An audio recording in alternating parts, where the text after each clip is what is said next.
Take it to the air. Oh, the roll through. No, yep, you got it. No. And the scouted. And the strength of the Bulgarian. No, look at that cradle. Shoulders down. Turn on the line. And the challenger.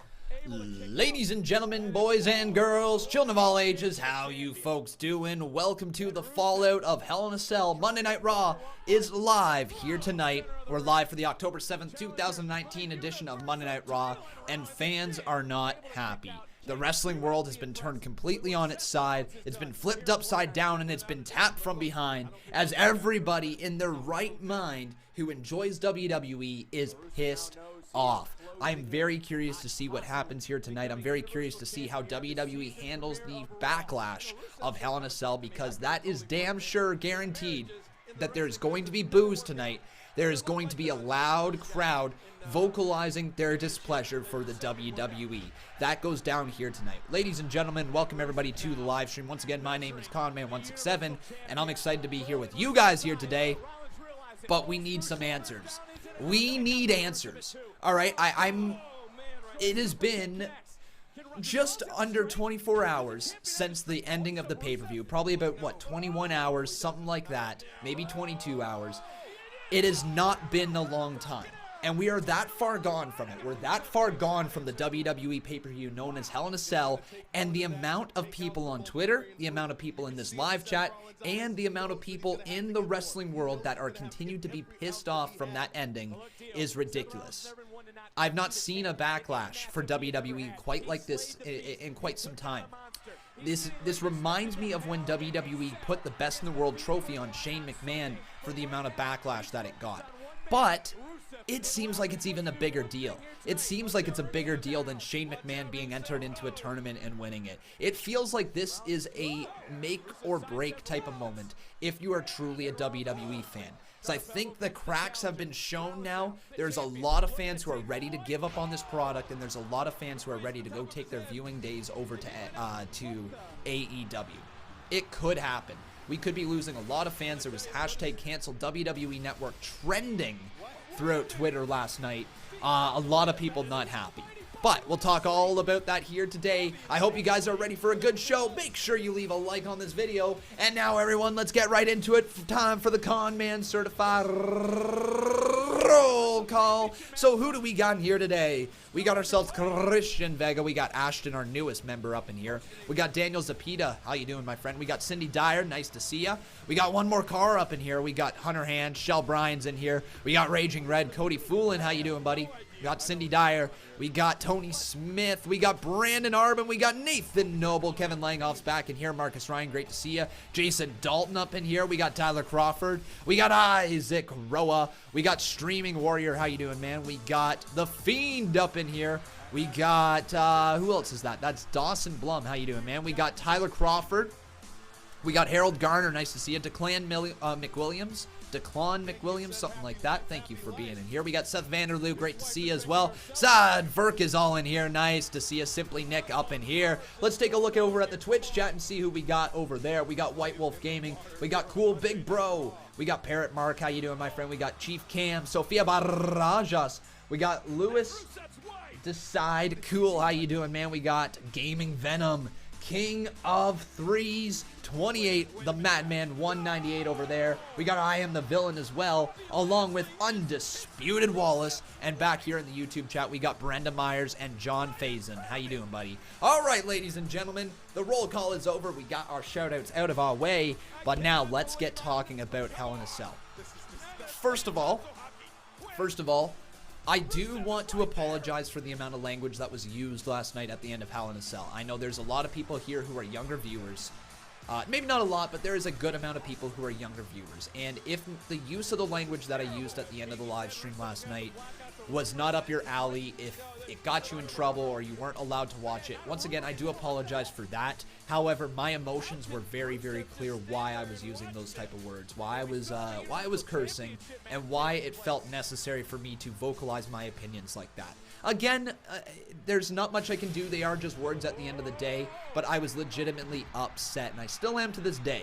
I'm not going to be swearing as much, though, here today. I try to cut back on the swearing for sure, but I just wanted to get that right there and put that all out in the open. To any younger viewers that were offended by the language I used last night at the end of Hell in a Cell, I apologize. But now let's get going on here with the rest of the show, because last night Hell in a Cell was a little on the ridiculous side. The ending was atrocious. I've seen some people try to make sense of it. I've seen a lot of people defending well, not a lot of people. I've seen some people defending the ending. Some YouTubers trying to make sense of it and trying to take the most objective look at it. But here's the deal, folks. The most objective way to look at that finish of the match is WWE did not think it through. They truly gave a giant middle finger to a lot of the fans watching. And I know people are going to try to spin this off into different directions and try to make a story out of it, and WWE is going to do the exact same. So what we might get going forward from Hell in a Cell might be really good. And I got to say that right now. We might get a really cool story out of this absolute debacle of a match. Now, the ending itself. The pay-per-view itself was good. Not great, it was good, but the ending ruined it. And the ending is one of those endings that just doesn't make sense. Again, it seems that there's a lot of backtracking going on with the ending of Hell in a Cell. It seems like WWE released it as a ref stoppage to avoid the fact that the ending really sucked and try to make a little bit of a plot hole with it, you know, trying to make just a little bit of a loophole to get out of that one, and they did that. They got out of it without it being a disqualification, but let's look at it this way. All right, in MMA, the rule is that when a fighter is unable to defend himself, that fighter is deemed unable to continue in the fight, and the referee calls for a stoppage of the bell. Now, the thing is, when a referee calls for the stoppage of the bell, that means the person who beat that other person up wins via TKO. That means the Bray Wyatt's Fiend got knocked out, got rendered unconscious by Seth Rollins. So if you want to say that the ending is a good idea, that the ending of this being a no contest, it's just straight up ridiculous, because one, the no contest thing is a terrible idea. Two, ref stoppage means that Seth Rollins beat Bray Wyatt. Three, that means Bray Wyatt lost inside Hell in a Cell. And four, that means Bray Wyatt was absolutely buried if you want to look at it in the most objective way. Now, people are going to say it's not MMA. People are going to say that this is WWE and that anything can happen. And that is where the infuriating part lies. Anything can happen, so why the hell is a match ending via a ref stoppage? Think about that. Anything can happen, right? If anything can go on, that is not the way the match should end. Again, the final image of the pay-per-view also, with Bray Wyatt's mandible claw locked in on Seth Rollins with the blood pouring out, was really quite good. And if that would have been the finish of the match and we would have got a new Universal Champion, or if somehow, I don't know, Bray Wyatt, there's just really no sense for that ending. There's no way I can spin it. There's no direction I can go with where that ending happens and we are all happy, because it doesn't happen. Again, it's not a disqualification, which is part of my rant, which was the thing that really made me mad, but it seemed like it was a disqualification, and that is the big lying issue. You can't make things seem like it's something, because the live crowd doesn't have any way of knowing what it is that is going on. They don't have any commentators telling them what's going on.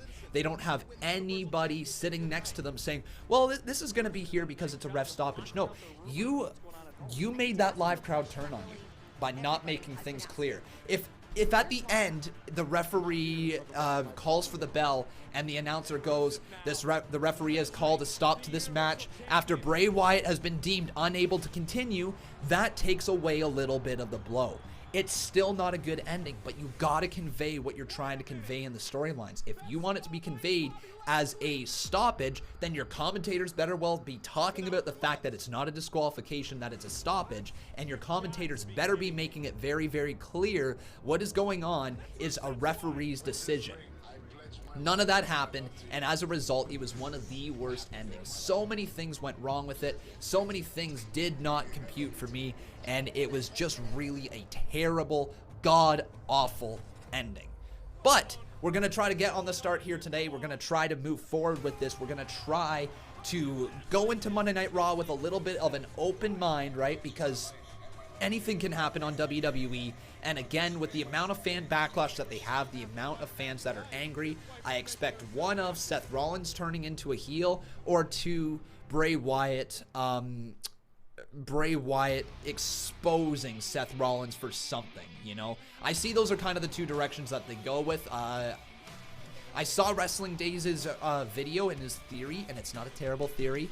Again, that looks like it's just one of those videos that looks like they're trying to book from what happened, instead of the idea that what happened was the wrong booking decision. You can always book moving forward, right? You can always move forward, but the fact of the matter is that a giant opportunity was missed at Hell in a Cell. The story might be good moving forward, but last night is one of the biggest debacles in WWE history. It's one of the biggest missteps they have ever made. And I truly mean that from the bottom of my heart. It was the worst ending to a pay-per-view in my... Oh my God! Raw starts off really hot right now. Randy Orton and Baron Corbin, the STD, just at the super tough dude attacking Rusev. And man, I wonder if Baron Corbin caught that STD from Lana. Oh, but now going all the way to the outside of the ring. And Rusev fighting off both Randy Orton and Baron Corbin. We need somebody to come down to the side of the ring here. Nine Krunick says Fiend was playing dead. He didn't care for titles. Well, that's a stupid thing, because the goal inside of WWE should be to get the title. Yeah, here we go. Here's Bobby Lashley. Hey, Rusev, listen up, man. It doesn't look like you're having a good time at all, man. And you don't look even nearly as comfortable as I do. I mean, look at me. The robe? It looks familiar, doesn't it? It's your robe, Rusev. And even though you don't look as good in this robe as I do... Thanks, Captain Solomon. I know, it's ridiculous. You do notice one thing. That if I'm wearing your robe, then I'm probably at your house. And then if I'm at your house, then I'm probably in your room. And if I'm in your room... Oh, my God. This has got to be your bed. And this bed looks extremely comfortable. You know what? Let's see how comfortable this bed actually is. Oh my, what the hell? Rusev watching nice. Bobby Lashley climb into his own bed. bed. Rusev, what exactly are we missing here? Let me think about this.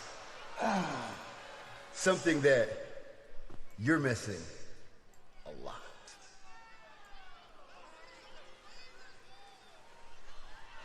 It's Lana. Are we literally... We're going to get a live sex... No. Are we going to get like a live sex celebration thing? What the hell? Lana stripping down! Oh my God, this is... Everything we own is now in my name. Oh, and we don't have joint checking accounts anymore. It's all mine. You see, Rusev, you should have been spending your money on Lana instead of sending your money back home to your family in Bulgaria. It's just... Rusev, it looks like you're not having fun. But I am. No, we are. What? Oh my God, Lana's getting naked! What the hell? Oh my God, guys. Oh, what the hell? Thoughtina! That's the most uncomfortable thing I've ever seen. And Corbin and Orton just laughing at Rusev. Oh, Rusev can't even believe what's going on. I can't either.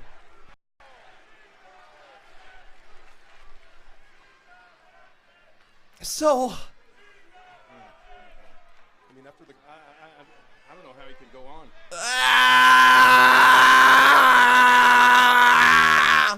Black day in his history. Oh, guys. uh-oh, Rusev's gonna get mad now.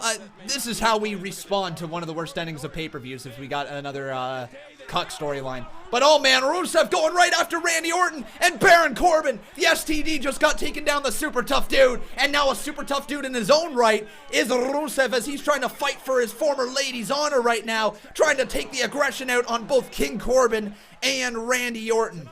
Now Rusev gonna start off here. Fall away slam to Orton right into the barricade. Rusev snapped.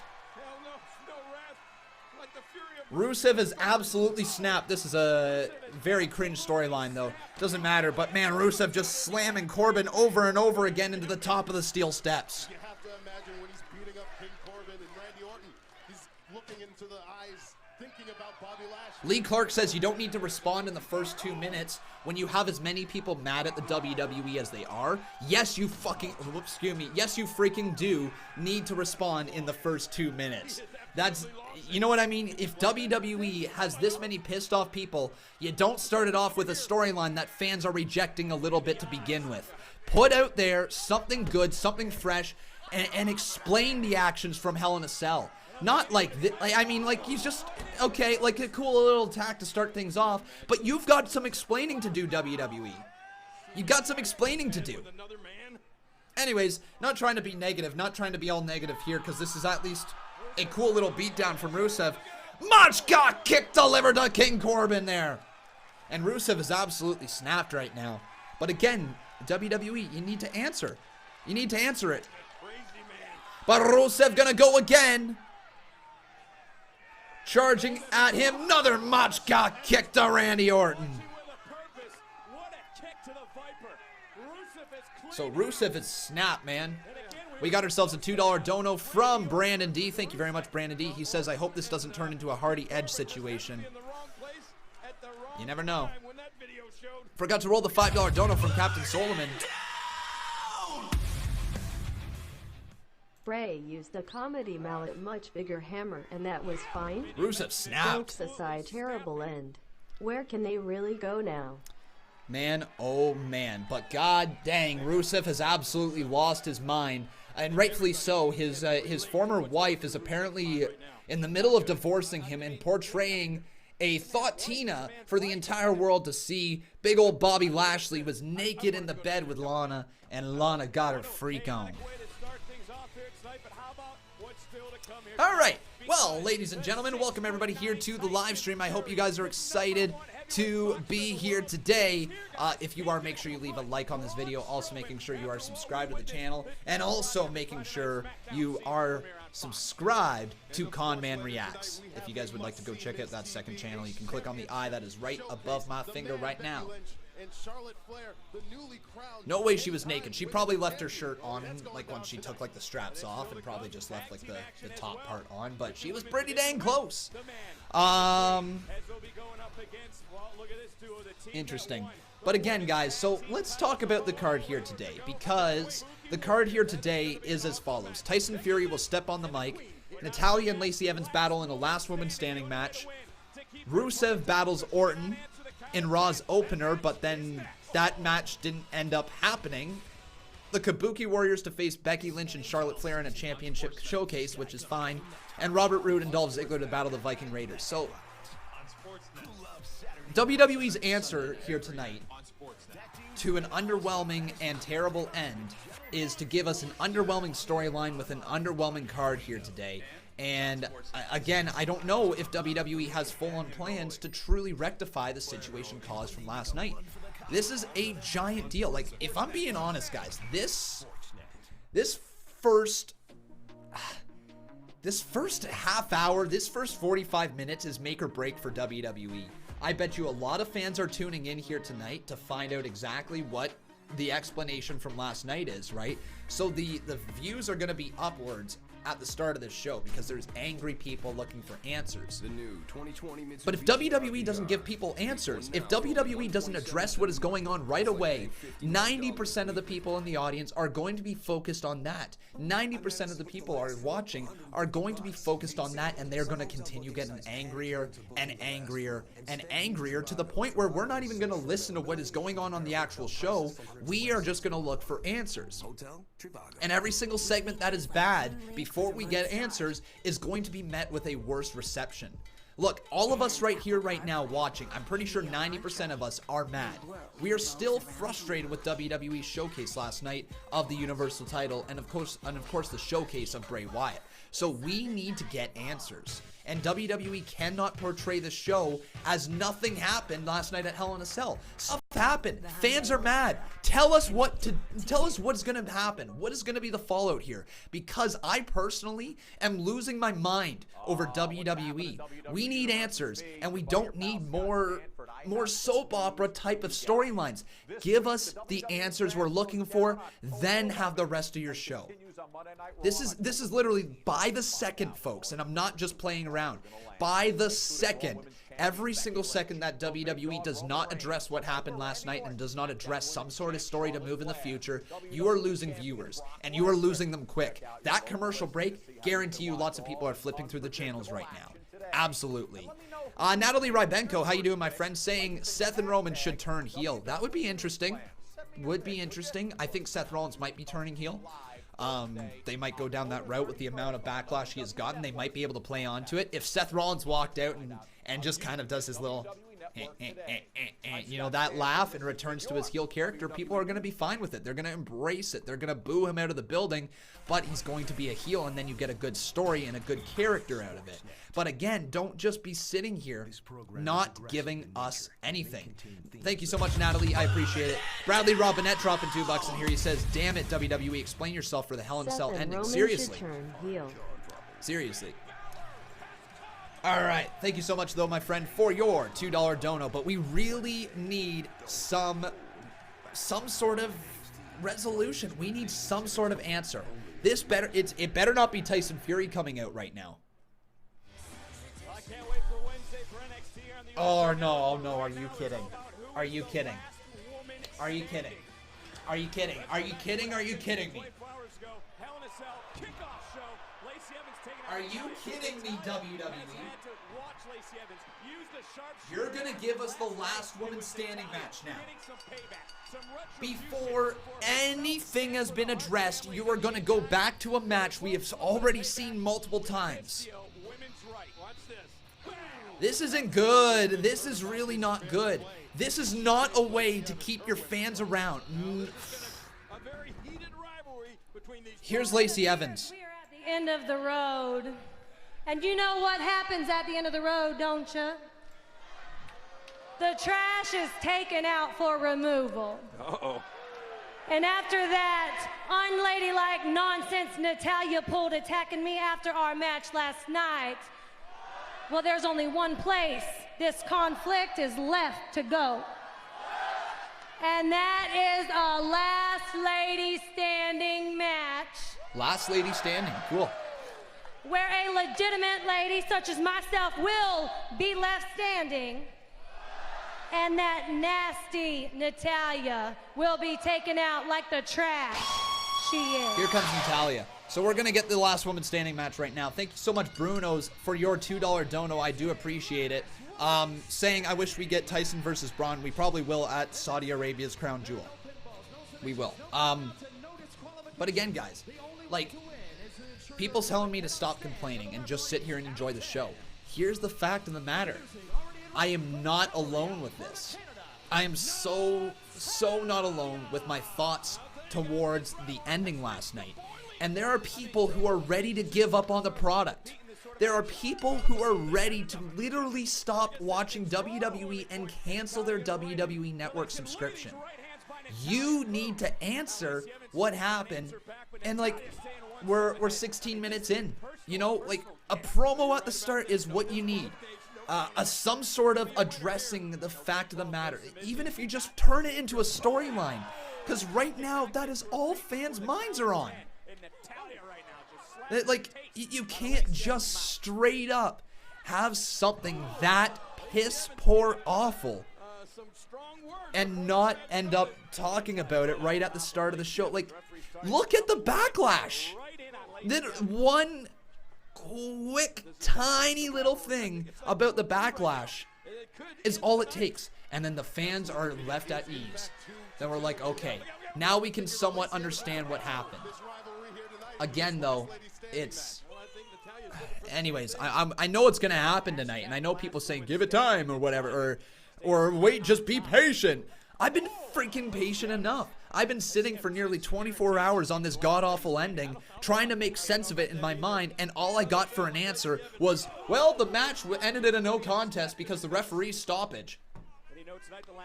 Give us some real answers. Give us a storyline. Give us a place that we can actually be moving towards.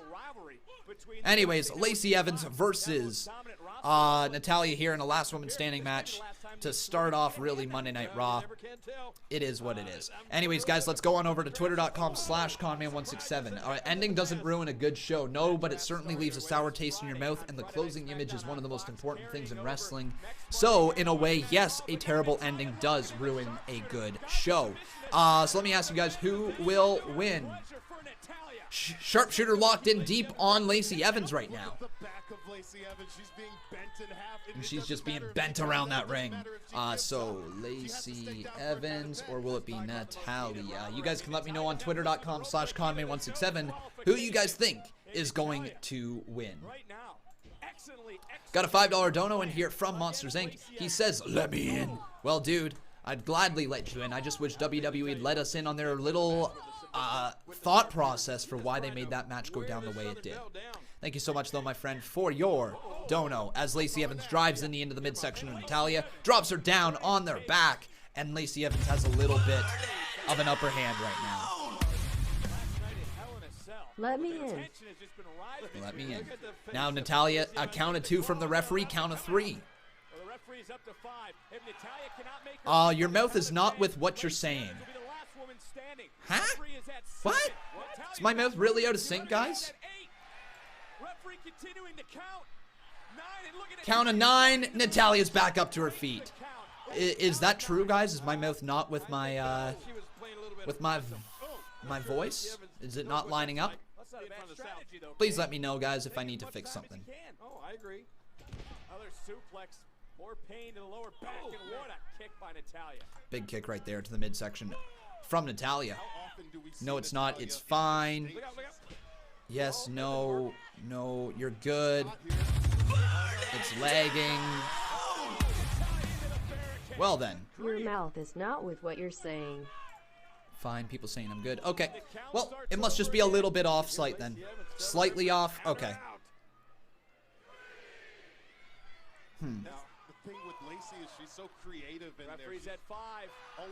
Cool, the audio is in sync. I can try something here. I can try something really, really quickly. Let's see here. 3, so 7, 6, so 5, 4, 3, 2, 1. Is this much better, guys? Like, are we looking better now? Am I in sync right now as I start to talk really quick? Can you see my mouth move with my words? Are we okay or are we bad? Is it better or worse? Better or worse right now in the chat, if you guys don't mind filling me in. Well, we're going to get some tables right now. No, wait a minute. Maybe later? 5 seconds off, Con. Wow, that should not be 5 seconds off. I'll tell you this. Every Southern Belle has the right to change her It's mind. fine. You're good, because I just made some changes here. Better or worse? You guys let me know. Yep, looks good. You look good. Gone better. No, it's fine. All good. Better, better, better, better, better. All right. That's what I like to hear. Thank you guys for filling me in right there. As Natalya just got filled in by those steel steps, and Lana just got filled in by Bobby Lashley earlier on in the night. Actually, they're still probably going at it. Bet you Lana goes for a long time. But guys, if you have not done so, please make sure you leave a like on this video. Also making sure you are subscribed to the channel. Man, we just got ourselves a lot of little donos right there. So Sawyer Jenkins says, let's see if the ref calls off Natalya versus Evans. They'll probably get punched with their finishing move, like the women's right, and then the referee will deem them too violent, so they'll call a finish to the match. That's probably what's going to go down. Hunter Ann, thank you for the $2 dono, saying that it's better now. Sweet. Thanks, dude. On her hand right there. Thank you, dude. Dropping another $2. And then Natalie Rybenko right there says, calm down. This is entertainment, and we all have to take everything with a grain of salt. Vince is an old man who stopped paying attention. That's even worse if that's your defense. I'm sorry, Natalie. I thank you for the $5 dono. I really do appreciate the support, but that is a terrible, terrible, terrible outlook at WWE. If you're saying that we need to be calmed down because the owner of the company does not care and does not pay attention to his own stories, then my freaking God, we are in a little bit of a predicament right now. I'm not going to calm down, to be 100% honest. I've been mad for nearly 24 hours, and I'm mad for all the right reasons. You know, I'm waiting. I'm sitting here waiting for an explanation. This is entertainment, and every second, we have to take everything with a grain of salt. No, it's something we said. Vince is an old man who stopped paying attention. And also taking things with a grain of salt for entertainment. If I'm not entertained, or if I think something's not entertaining in WWE, which the whole purpose is to entertain your crowd, then man, oh man, we're at a little bit of an impasse. Because WWE absolutely needs to be focused on the fact that they need to figure out what the fans want. I don't understand this constant pushback against the fans because we don't know what we want. Yeah, we freaking do. We really know what we want, right? Fans want good wrestling. There is going to be always debate over who should get pushed where, or what matches are the best matches, or who's the best wrestler in the world. But one thing that aligns every single one of us, we love the WWE entertainment, and we like when WWE follows the rules of their own matches. What we don't collectively as a wrestling fan base like, we don't like it when WWE says, F you fans. We don't like that, and when they disregard their own rules. That's literally the two things. When WWE shoves somebody down our throat that we are so blatantly going against, we don't like that. And we also don't like it when WWE has a set of rules and they completely ignore their rules. That's it. Those are the two things in wrestling that fans get worked up over more than anything in this world. And it's just the cold hard truth of it. Fans want to see wrestling with rules. Fans want to see the rules be enforced, right? Fans don't want to be sitting there reminding themselves the entire time that they watch that this thing is fake, right? Fans don't want to be reminded that anything can happen because it's WWE, and the rules don't matter because it's all made up to begin with. No, the rules are what keeps everything kind of sane about wrestling, if you truly think about it. You know, the fact that matches end with a pinfall or a submission, or sometimes there's no DQ matches. That means anything goes in those matches. Sometimes there's steel cage matches where you can climb over the top of the cell. Sometimes there's ladder matches that you can hold down the title hanging high above, right? These are things that wrestling fans accept. The rules we accept. And then anything else that kind of happens is all subjective, but the things that align us wrestling fans are the rules, and the rules of the matches. And when you start playing willy-nilly with the rules, whether you want to backtrack and say it's not a DQ or not, does not matter. If you take liberty with your rules, you are going to turn the fans against you. We've already seen it with AEW. This is no different. AEW has been blatantly disregarding their own rules, and fans are turning on it already. Fans are going against the grain, coming back to WWE because they're realizing that WWE is actually paying more attention to their rules, and then all of a sudden those rules get thrown out the window with Hell in a Cell. These are the big issues within the wrestling community. We got ourselves another $5 dono from Natalie. Thank you for donating again. Says, I sort of agree. That means Vince's children have to step in and Triple H has to take over. You're 100% right. Something needs to change if that is the issue. If Vince McMahon is the issue with WWE, something needs to change with it. Natalya, up to count of 8. Oh, but Lacey Evans just hops right up and sends her into the steel post. Down goes Natalya.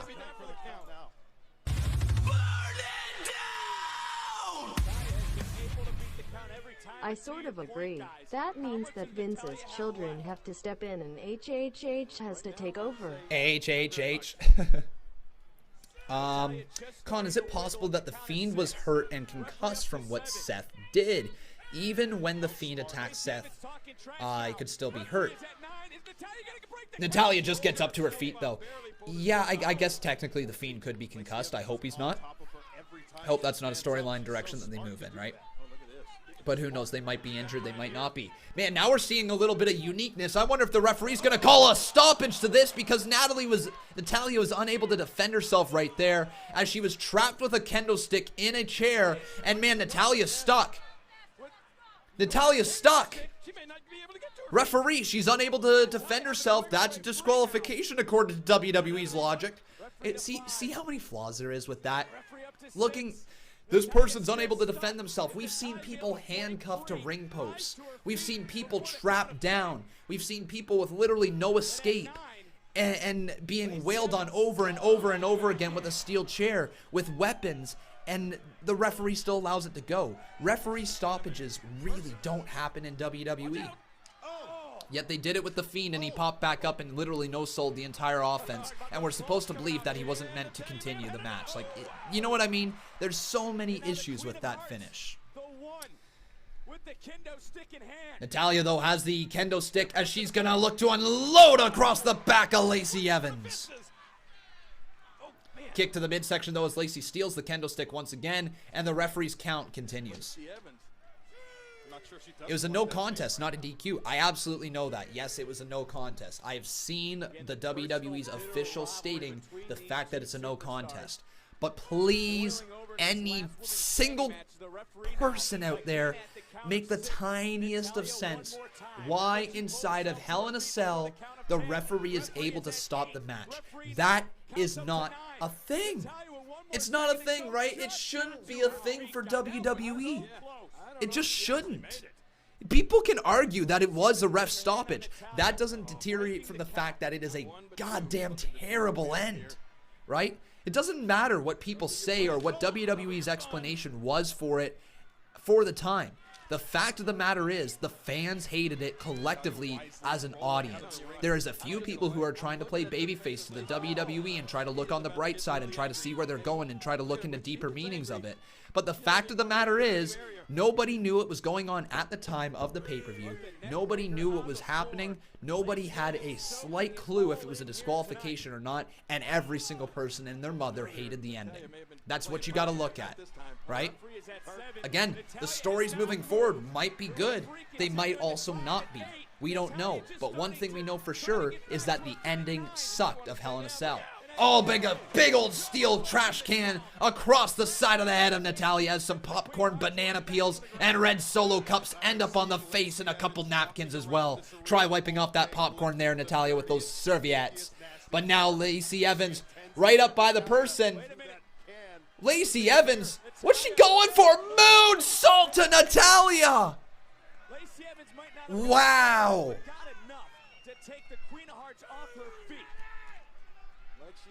She's thinking about taking out the trash. Oh, I know. It's so bad. Like, the people on their watch-along, the fact that X-Pac, a WWE legend who knows all about that go-away heat, that X-Pac heat, even him, even X-Pac, was straight up criticizing the ending. That's what they're at. That's how they're going right now. You know, it's not good. But anyways, back up to her feet just in the nick of time was Natalya right there. This match right now, it is what it is. Big suplex on the top of the steel, and down goes Natalya.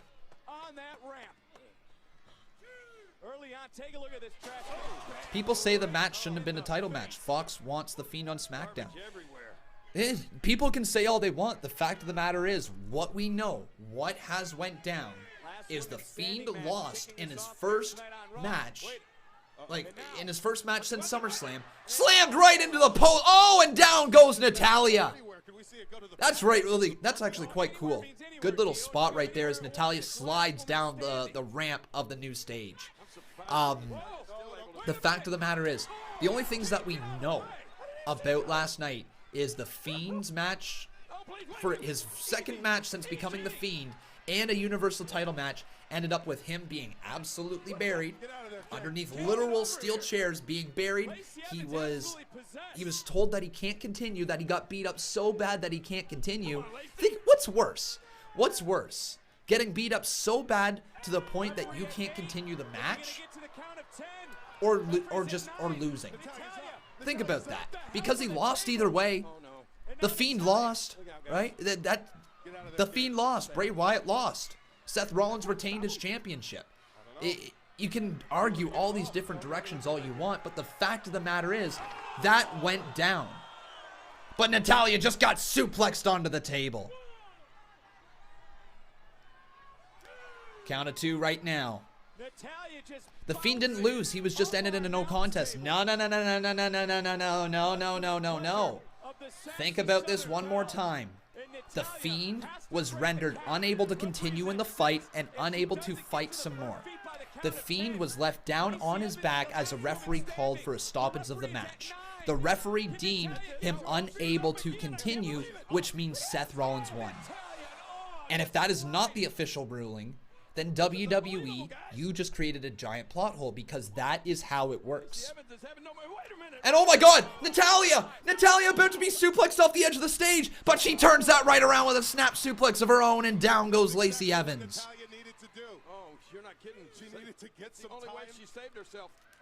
Oh my god, what's Natalya going for? Natalya! She's got a power bomb! Natalya! Natty! Off the stage through a table! Down goes Lacey Evans. Lacey's done. 3, 4, 5, 6. Count of 7, and Natalya's back up. 8, 9. Lacey Evans loses. It's over.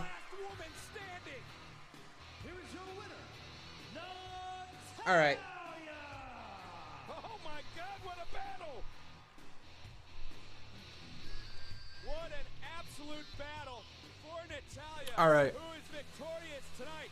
50-50 booking continues here in the WWE, but Natalya ends up winning the feud somehow. Okay. Whatever. That match did absolutely nothing for me, because we've seen it before. We just saw it last night, and WWE follows up with the last woman standing match. Not to take anything away from the two of them, though. They put on a good match. It was a good match. But ladies and gentlemen, welcome everybody here to the live stream once again. If you have not done so, please make sure you leave a like on this video. Also, making sure you're subscribed to the channel. Jon Moxley in here. Some call him a family man, but hey, sometimes he becomes unhinged. What's gonna happen when the #1 heavyweight Jon Moxley says, Conman, the reason the ref stopped the match was because he was scared that Seth was going to kill the Fiend. That doesn't work for me. There's so many plot holes with that finish, right? There's so many issues with the finish there. The fact that people keep coming back and saying this is the reason why it was labeled that. The fact of the matter is, you're inside Hell in a Cell. The whole purpose of the structure is for there to be a finish inside the cell. And not just a finish, it is supposed to be the culmination of a feud with no rules, and nothing happens. There is nobody leaving the cell until that door is ripped off by some of the competitors in the match, or maybe an outside interference who comes in and rips the cell door off and gets in there. But it still ends in the center of the ring with a submission or a pinfall. That is how they end. We have freaking had people tossed off the top of the cell before a match had even begun, and they even started that match. Think about the absolute insanity to that overall. A match was started after Mick Foley was being stretchered out and preferred to continue the match. Got up to his feet somehow, yet immediately after the match, the Fiend Bray Wyatt's back up on his feet. There's so many issues with that finish, and I've seen everything. I've had people talk to me on Twitter. My tweet blew up. I've had everybody tell me every single reason why this might have happened, and my constant reply to every single one of those, that is dumb. That makes no sense. That makes zero sense. That is idiotic. That is stupid. That is not how things work in wrestling. And again, everybody keeps trying to point out these alternative routes that they can go. That is booking off of a bad decision. Anything that WWE does moving forward now is booking off of a poor booking decision. And that's okay. That's what you got to do when you have fan backlash. But also, I can't seem to fathom this. I can't seem to get this through my mind why exactly WWE decided that they were going to go in the direction of having Bray Wyatt and Seth Rollins close the pay-per-view when they knew that was the finish of the match? When that was the finish of the match, folks, when that was what was going down, I'm so confused how WWE knew they had another Hell in a Cell match in Becky Lynch versus Sasha Banks that could have easily main evented the pay-per-view and instead throw that one on last and have the fans turn on it. Imagine if the pay-per-view opened with The Fiend versus Seth Rollins and the finish was that. Fans would still be mad, but the closing moments of the pay-per-view would be Becky Lynch going over Sasha Banks in a great matchup, and fans would be far, far, far, far, far less angry. Because again, yes, that finish could happen on a card, and yes, it would still be dumb, but at least it's not the main event of your flippin' pay-per-view. Right? We got ourselves a few donos in here. Let's read them. We got Natalie Rybenko right now dropping $5 saying maybe Vince wants this to continue until Super Showdown. Maybe. Again, though, you're just screwing over fans. That can you imagine if you paid $54.99 for that pay-per-view? Can you imagine if that is what WWE shoved down your throat for $54.99? Hell, for $9.99 a month, that's still stupid. Well, thank you so much, Natalie Rybenko. You dropped two $5 donos in there, so I appreciate it, man. Until Super Showdown. This program is aggressive in nature. It may Monsters Inc. Simulation up in here says, do you think Seth Rollins is going to get booed tonight? I don't know. He very well could. He very well could.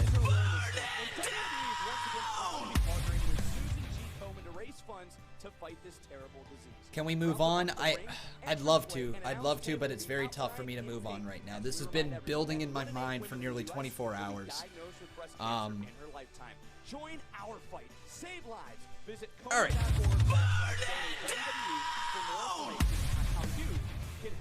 Do you think Seth Rollins is gonna get booed tonight? Oh, here's Alistair Black. Okay. Monday Night Raw.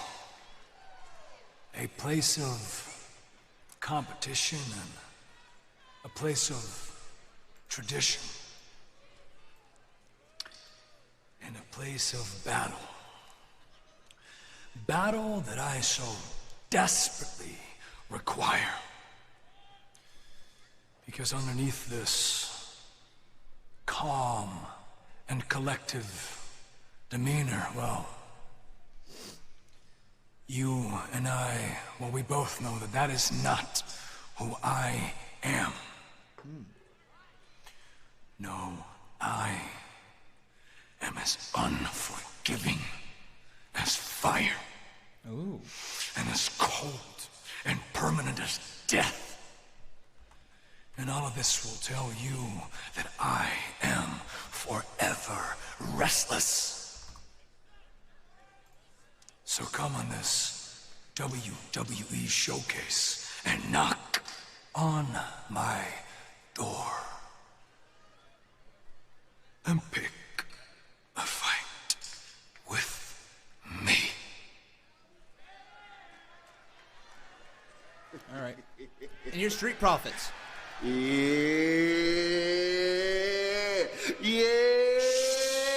It's October and Raw is so hot, it feels like summer. Alistair's looking for a fight. Natalya and Lacey went at it so hard they could barely walk out of Raw standing. And every superstar is looking to impress because ever since SmackDown said goodbye to the USA Network and started stunting on Fox.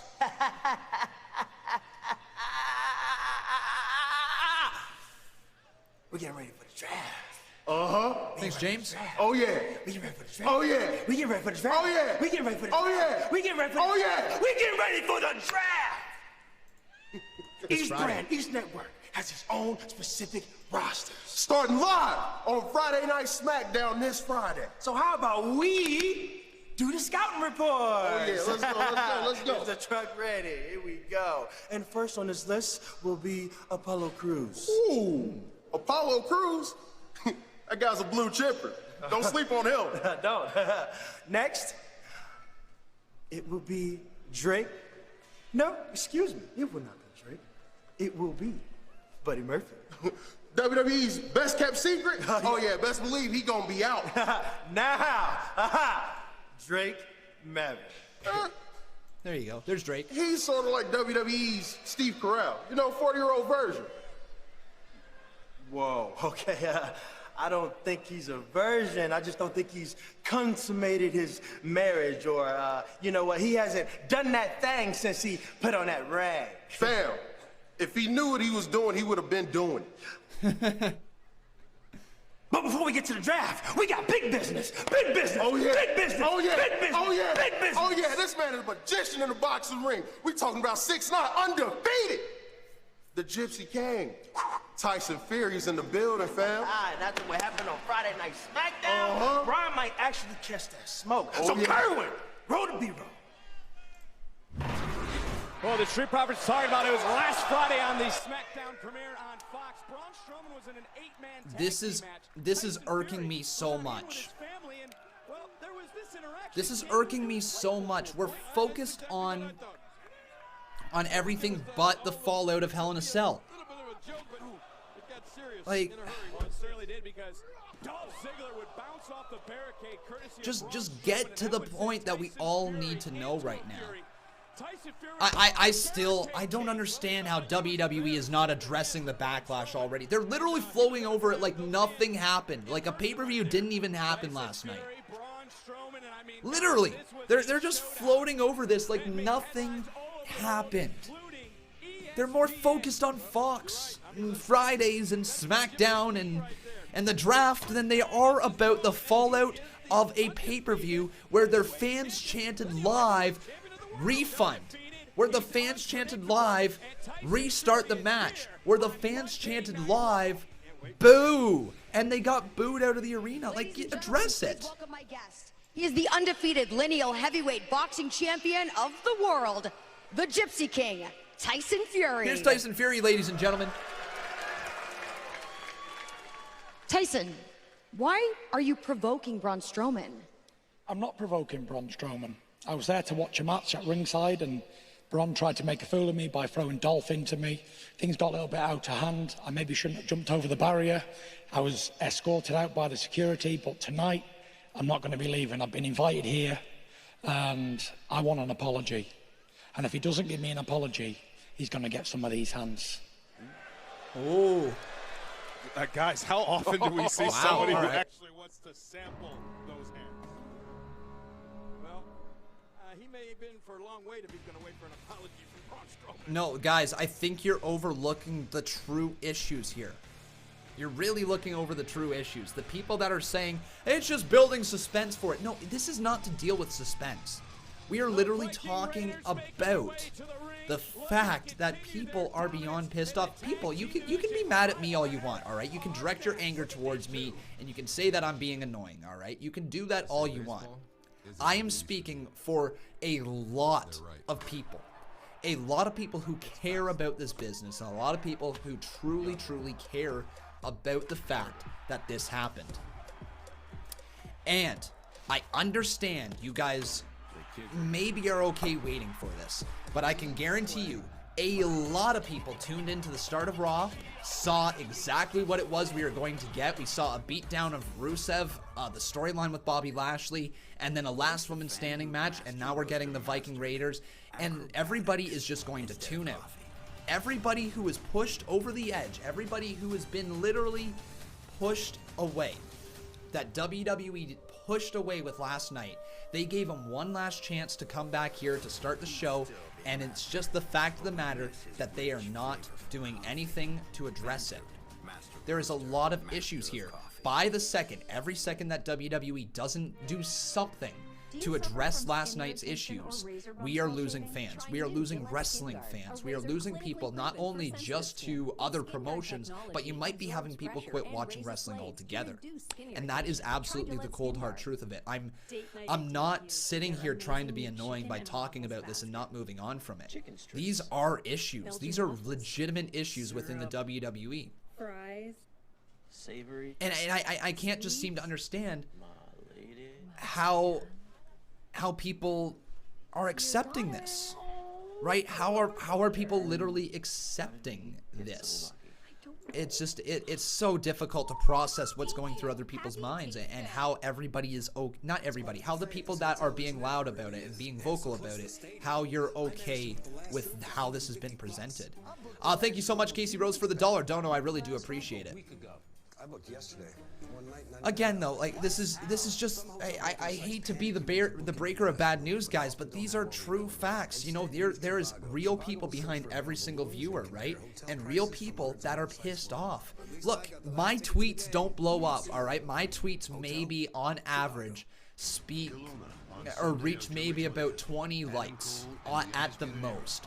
Guys, if you just want to take a quick look at how people are upset, this tweet, this is at 167 likes. That's actually pretty cool. But this tweet right here of the ending, it's sitting at 167 likes. My reaction to last night's video, this thing right here is sitting at 91 likes. Like, you know what I mean? People are mad. People are legitimately mad, and my tweets don't blow up. My tweets don't do that well. And that's okay, but they're literally people vocalizing that don't ever vocalize their opinions on Twitter right now. And that's how far gone some people are with the WWE. You know, like, that is just the cold hard truth of it, guys. And I'm sorry to be the breaker of bad news, but that is what fans are feeling right now. And you know, like, some people are gonna like it, and it's okay. If you are one of those people that like it, then by all means, guys, enjoy WWE. But these are not, you should not really be watching streams online of people who really know wrestling, if that is the case, right? If you're sitting there and you just want it for the constant entertainment and you're gonna roll with whatever WWE is giving you, then that's fine. I try to be positive for the most part, I really do. But when things are wrong, things are wrong. And you gotta address it, right? You just have to. The tag team champions aren't even getting an entrance right now, which is a sad, sad thing. But we're gonna get Dolph Ziggler and Robert Roode versus the Viking Raiders right now. Bradley Robinette dropping $2 says almost 9 p.m. and I'm still pissed. Explain now, WWE. Exactly, it's been almost an hour. An hour more of wrestling that we have been. We're left here to wonder. Where's our explanation? Any explanation, any remote explanation whatsoever. These guys have beaten the Viking Raiders. That is, these guys have beaten tag team champions on multiple occasions. If they could do it here tonight, it's got to open up. All right. Anyways, though, guys, let's get talking about this match as Dolph Ziggler is in the ring with Eric and Ivar. And Dolph Ziggler also has his teammate beside him in the form of Robert Roode. So Eric and Ivar versus Dolph Ziggler. He's freaky. I mean, just put the fear of Thor in you. Yeah. And what's his name? Robert Roode, right? Robert Roode. Yeah, there he is. Beat the Raw Tag Team Champions. It's certainly a step in the right direction. Imagine WWE straight up just skips over what happened last night. That's a big deal if they just did that. I don't think they're going to be that stupid, but they might be stupid enough to make us wait all the way to the end of the show for some crap explanation. That's entirely possible. But ladies and gentlemen, if you have not done so, make sure you leave a like on this video if you have not done so. Also making sure you are subscribed to the channel. We're going to get the Twitter poll up now live on Twitter and asking you guys who will win. Who will win? They want the best on Friday Night SmackDown, the best on Monday Night Raw, and you're right, King. Tag teams could be split up. You never know what's going to happen in the WWE draft. Ooh. This Friday on Friday Night SmackDown. Roode and Ziggler. Next Monday right here on Raw when we're in Denver. Or will it be Viking Raiders? You're right about that. You know, oh no, are you kidding me? Look at the streaks. Oh, big scoop slam right there. And Ivar is in the ring right now, and he's looking pretty solid at the moment. Right now, just licking the lips. They're hungry. They want the best. I think they get their eyes on the Viking Raiders right now. And not to say anything bad about USA, I'm sure they want the Viking Raiders too. Well, they got the best. That's why we're here, guys. Excuse me. I'm on USA. I want the Viking Raiders here. I want to see them every week. Well, Dolph Ziggler looks like he has had enough for the Viking Raiders and has made a tag. In comes Robert Roode. Roode looks a little shy to step into the ring. Well, Dolph holding onto that chest. I just want to tell you guys one. If you ever want to know if there's life after death, try wrestling Dolph Ziggler. Oh, take a look at this. All the weight of Ivar crashing down, King, to your point, across the chest of Dolph Ziggler. Now, well, Robert Roode trying to take down Ivar. I don't know if that's really going to work out. That's 300. Sorry, guys, just trying to send out a tweet right here. And Ivar now again showcasing that strength. Robert Roode hoisted high above.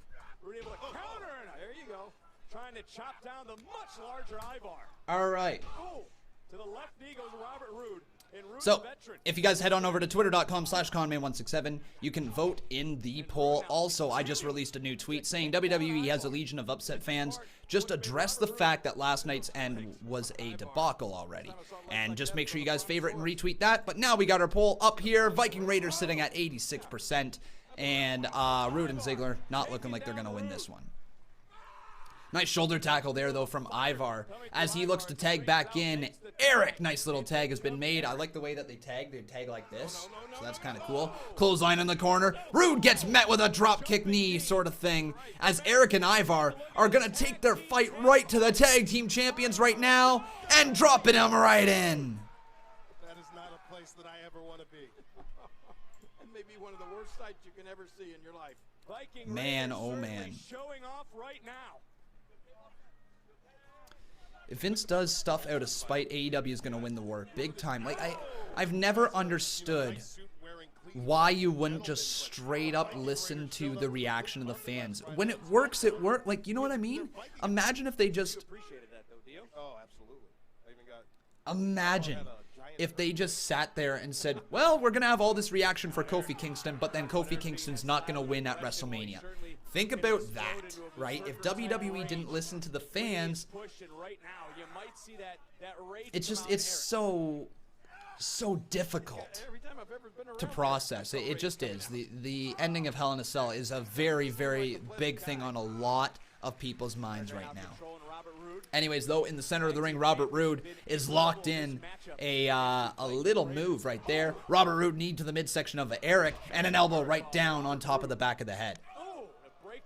So they should have changed the finish on the fly when they realized how bad it was going. Yeah, easily. When an entire crowd is chanting, restart the match, you go out there and you restart the goddamn match. It's that simple. If you're that mad, you find some way to book it on the fly and recreate a magical ending. Because there's no need for people to be chanting, restart the match, if you did your job. It is so very clear that it was a terrible ending. On the outside of the ring, though, Dolph Ziggler looking to help Robert Roode up. I'd ask you, King and Dio, who had more pressure on their shoulders coming into this match? Yeah, and a lot of people, this is coming off the fact that Kofi Kingston got squashed too, right? This is coming off the fact that there was fan outrage for, it started, so, fan outrage started with the Bobby Lashley Lana thing making out, where it was just a kind of a cringe storyline, right? That started on last week's Monday. Then you go all the way to Friday, very exciting show, and then you have Kofi Kingston squashed in 9 seconds. Fan outrage continues, and then the final tipping point, well, actually not the final tipping point, the next tipping point was the fact that WWE only announced 4 matches before Hell in a Cell, or at least before an hour before the show. Outrage continued. Sasha Banks didn't win the title. Outrage furthered. Pay-per-view felt a little bit like a filler pay-per-view. Outrage continues. Ending of the pay-per-view ends in the worst way they could have possibly done it. Fan outrage at an all-time high. That is what led to this. This is not just a one-off occurrence. This is a collective week of fan outrage that continues to flow through everybody. There's a lot of people upset, right? There's a lot of people upset, and there's really nothing that we can do about it right now. We're just sitting here at the mercy of WWE. The only thing that people can do is stop watching, right? I guess at the end of the day, that's all we could end up doing. And I'm very close, to be 100% honest. If things are really that bad, I might take a week off if things are that bad, right? But again, I don't know. I'll give today the rest of the show. We'll see what ends up happening. Hopefully it'll be better. Mark outrage, not fan outrage. Hey, newsflash, my friend. Marks are fans as well. Marks are actually bigger fans than you freaking realize. Marks continue to keep the business alive. I hate hate wrestling fans referring to other wrestling fans as marks. Why? Simply put, because we're all watching the same goddamn thing. Every single one of us, and every single one of us enjoy different things in wrestling. And every single one of us root for our favorites and boo for our least favorites. But there are certain types of fans that enjoy the finer things of wrestling, that enjoy the storytelling elements. And to sit there and say marks aren't fans is so ignorant. A mark is a term for a fan who gets invested in the match and is buying in. The term smart is a fan who is a smart mark, who understands the business but still gets caught by storylines. People are allowed to be invested in WWE. People are allowed to be caring about wrestling. AEW wouldn't exist if marks didn't exist. Right? That's just the cold hard truth of it, guys. It's... Look, we're all in this together. We're all watching the same thing. If fans, and I mean fans, people who watch the show, fans, are gonna be mad about something, this is a good thing to be mad about. Right? This isn't Roman Reigns winning the WWE Championship over Brock Lesnar, right? This isn't Roman Reigns main eventing a WrestleMania in a row. This is straight up spitting in the face of legends from yesteryear that built Hell in a Cell to be an amazing, amazing structure, and WWE throwing it to the wayside. This is WWE straight up ignoring details that every single fan can see through. That is where the outrage lies in. And you can say it's outrage from marks, but those marks are 95% of the audience for WWE and for other wrestling promotions as well. There's that, well, probably, you know what, it's probably less than that. You're probably closer to 75. But anyways, marks, the people who truly care about wrestling, are going to be upset. It's just that the fact. And yes, we'll still keep watching. But you can't also ignore the fact that ratings have been going down over the course of the last decade for WWE, right? Ratings are low. The fact that SmackDown Live pulled in nearly 4 million viewers is amazing. But that means there's nearly 4 million people who care about wrestling who tuned into the debut on Fox. And what did they do? The first pay-per-view, they just said, well, we're going to remind you why you're not watching. Right? I hope all of that makes sense, and I hope you guys can understand exactly where I'm coming from. A lot of you can, right? A lot of you that are watching are able to understand where I'm coming from. There's a select few of you that can't, and I don't think I'm going to be able to convince you otherwise. But there's a big issue with last night. And just think about how quickly they won the tag team championships after coming together. That just shows you that when two great superstars come together. We do have 2 hours left, right? But again, similar personalities. These guys both, you know, they're full of themselves. Almost narcissistic, the two of them. It's what's on my mind, you know. Definitely narcissistic. Well, we talk about what a win would do for the Viking Raiders. It's what's on my mind. That's all that's on my mind, and I can't be the only one, right? We're all still talking about The Fiend. We're all still talking about last night's main event. Because nothing has been addressed to put our minds at ease. We've been looking for answers for nearly 24 hours. And we got nothing right now. Got nothing but some angry fans. Anyways, it looks like Eric's going to try to reach out to make the tag to Ivar, but Ziggler not allowing him to make the tag as I think he raked the eyes. Now going to turn him around. Neck breaker delivered to Eric. Here's the cover. 2, kick out by Dolph Ziggler. These guys are so strong.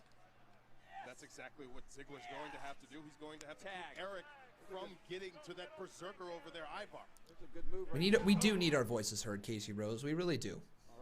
We do. Going through, drops him down. Eric just dropped down again. Now Robert Roode, I should say, into the cover. Kick out at 1 by Eric, but Roode goes right back into his side headlock. Thank you guys for everybody that has been dropping a follow over there on Twitch. Exactly there, John Faison. Exactly, buddy. Isn't wrestling all about getting a reaction? Angry fans are also a fan that keeps watching. Well, you bring up a bit of a point. Yes, wrestling, the whole idea is to get a reaction out of the crowd. But a reaction that is planned out of the crowd, right? Or at least a reaction that you can run with. This is a reaction of wrestling fans straight up rejecting what was put in front of us, right? This is straight up Daniel Bryan getting eliminated from the Royal Rumble and Roman Reigns winning it and the fans booing Roman Reigns out of the arena. Think about how long it took Roman Reigns to recover from that. Guys, I'm not trying to be like a, oh, the end is near type of guy, right? But like, think about that. Roman Reigns won a Royal Rumble in Philadelphia, I believe it's Philadelphia, and Daniel Bryan got eliminated in the middle of the match, and ever since then, Roman Reigns struggled to get over again with the fans and to truly be loved. There were so many fans out there defending Roman Reigns, right? But there was also a lot of fans who rejected him based off that Royal Rumble. It was a legitimate issue. Fans were mad that their voices weren't heard and the fact that they felt disrespected. Take that to another level with the fact that Hell in a Cell was disrespected as well, right? That's the issue. Ivar catches Ziggler all the way in the air. Ivar though, oh man. And now going for a famouser. Delivered the famouser right there on the back of the head of Ivar. Hooks the outside leg too, but a kick out by the tree trunk mammoth of a man.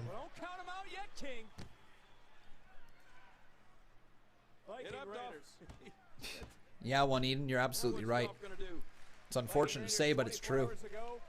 Part of a six-man tag team victory at Hell in a Cell. This would be the biggest victory of their careers here in the WWE. Super kick attempt there from Dolph Ziggler, turned around. Ivar with a heel kick delivered. And the tag has been made. Man, Ivar is a ridiculous athlete, isn't he? Dolph just got his lights knocked out. Going for an elevated move. What a clothesline into a German suplex. Ziggler's down. Is he out? 1, 2, but broken up by Robert Roode. And now Ivar's been kicked out to the side, and Robert Roode dumped to the outside as well. Eric turning his attention quickly back. There's some of that explosion of rage. Ziggler into the corner. Ivar misses the, or Eric, I should say, not Eric. Ivar misses the double knees. Quick roll up by Ziggler, but the shoulders aren't down. 2, Ivar, Eric just kicks out, I should say. Eric just kicking out.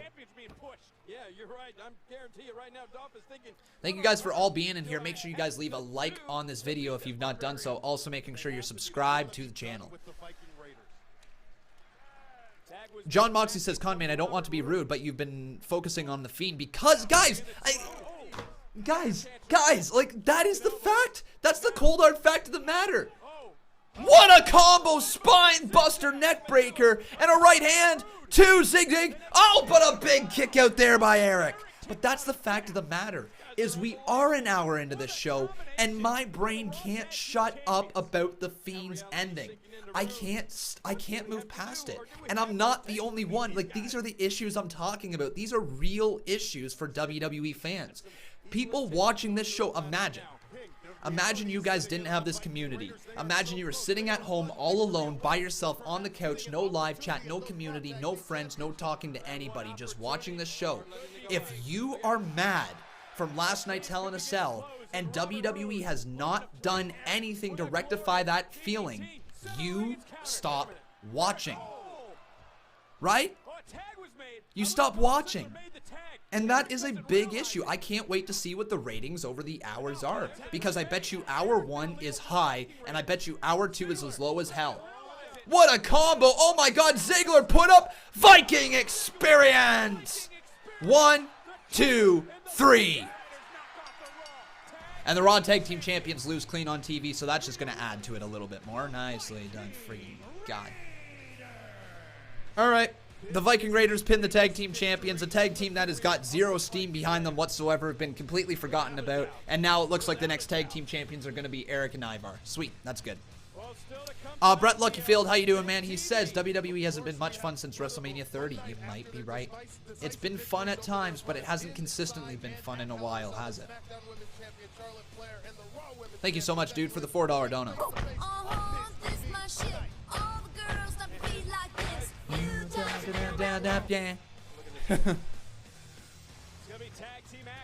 But the raid continues. The women's tag team champions the Kabuki Warriors, but also tonight, Tyson Fury, 6'9" Gypsy King. He's demanded an apology from the monster among men. Will he get it? We'll find out tonight on Raw. All right. Here's Alistair Black again. That was me. Yeah. No, on second thought. No, I've seen how this plays out. No, I'm going to head down to the ring. Ooh. Right now. Cool. And see who wants to pick a fight with me. Damn. All right.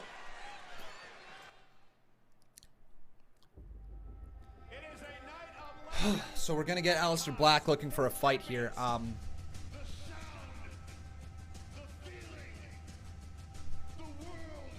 Yeah. Okay. Guys, if you have not done so, please make sure you smack a like on this video. Also, making sure you are subscribed to this channel. That'd be great to see if you guys could get some names popping up over there. Also, remember, guys, if you are enjoying the show, you can always drop a little donation. It doesn't matter how much or how little. And if you guys would like to, maybe the next person to drop a dono will become the... Never mind. How is Brett Luckyfield? I guess, folks, somehow we got a new boss up in here. So, ladies and gentlemen, our new boss is Brett Luckyfield. Did he drop a dono? Is that what happened?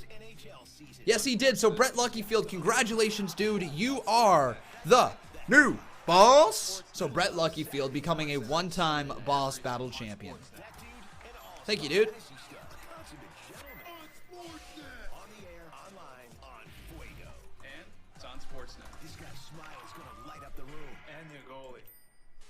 Cool. And when they make a run for the cup, it's all gonna happen on Sportsnet.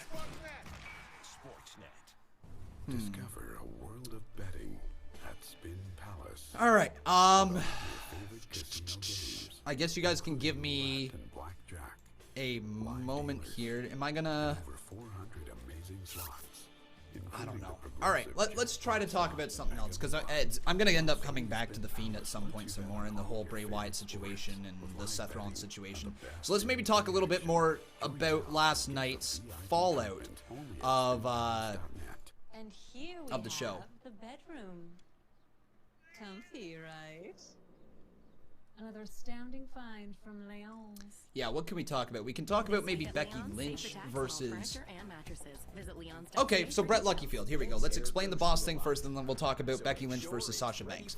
So Brett saying, explain what the boss battle thing is. So every single time there's a donation, it takes some health off the boss. If you become the boss, then you remain up on the screen as the boss until the next person takes over. So it's just kind of like a little mini game that we have for donators here, and kind of a race to see who can be the boss battle champion by the end of the month. So Brett, you're now a one-time boss battle champion. Thank you for your support, buddy. But like I said, let's talk a little bit about Becky Lynch versus Sasha Banks, because that match was the match of the night for me. I think it was the match of the night for a lot of people. It absolutely knocked it out of the park. Do I wish that Becky Lynch would have probably lost the title to Sasha Banks? Yes, I think the story is probably better off with Sasha Banks as the champion than it is Becky Lynch, but I can get over that, right? I can move past that. Do I think it's the greatest idea to still roll with Becky? It's not the worst idea, right? Becky Lynch is over. She's got a lot of fans behind her. She's got a lot of kids. She's had a great calendar year, and I can totally understand why WWE wants to move the ball forward with more Becky Lynch. Sasha Banks, though, it's very unfortunate for her, because it felt like that should have been her coronation moment. It felt like she should have finally got the big win over Becky Lynch. She should have probably picked up the win and become the new Raw Women's Champion for her character. We'll find out here tonight, though, what ends up happening with that. All I know is that Charlotte Flair is also going to be on Monday Night Raw tonight, and she's the new Women's Champion. Now let's talk about Charlotte Flair versus Bayley. That one, I think, is a mistake, with Bayley losing the championship. Again, though, it's Charlotte Flair, and I understand that they just want to get the amount of championships on her as much as possible. That way she can eventually tie or break her father's record, which is totally the reason that they're doing it. Oh, no. We are being joined by Samir and Sunil, the Singh brothers. Two guys we know very well, Vic. They certainly do, from 205 Live. Are you kidding me? The Singh brothers. A WWE showcase seemed like a perfect place for 205 Live's greatest tag team to come back to Monday Night Raw. Which is why your favorite boys from Bollywood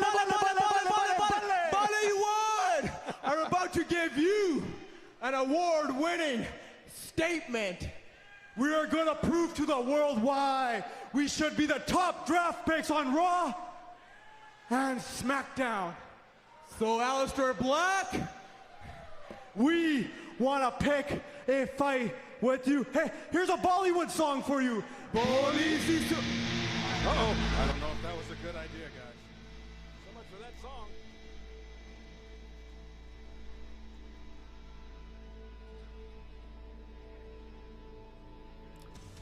Guys, what am I supposed to do here? What am I supposed to do with this show? Brandon D saying they're doing this to wear out the audience and it's working. We are sitting here waiting for answers. Just any answers. Look, Alistair Black has arrived and it's cool. But I just want answers. That's all I want. I just want to know what's going on with why and where WWE is moving forward. And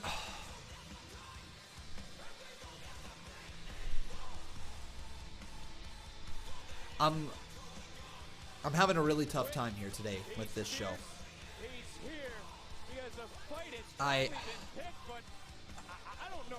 Personally, guys, personally, I would turn the show off. I would have tuned out after the first 15 minutes. I would have tuned out as soon as Lacey Evans versus Natalya went on the air. I would not be watching right now, and I would be catching up tomorrow, and I'd be doing something else with my 3 hours here on a Monday night. The fact of the matter is, this is my job, and I got to continue to try to strive forward to bring you guys the most entertaining stuff possible. But I don't know how else to move forward. I'm past, I think, the point of being mad. I'm just disappointed with this whole freaking program. And we're going to get a 2-on-1 handicap match. Okay, at least a 2-on-1 handicap match is going to present Alistair Black as being strong. Kick to the side of the head there of Samir, I believe. And I think Alistair Black's ready to pick a fight with the Singh brothers. As Alistair Black just staring down. And Twitch sent you. It just came out.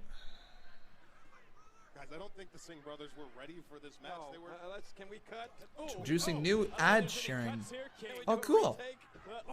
The Singh brothers. Oh, what a jumping knee from Alistair. And man, Alistair Black right there. We talk about the quickness, the sudden impact. So I wonder if the referee is going to call this one a disqualification or a no contest as well, because Alistair Black can't. It just beats up his opponents too much.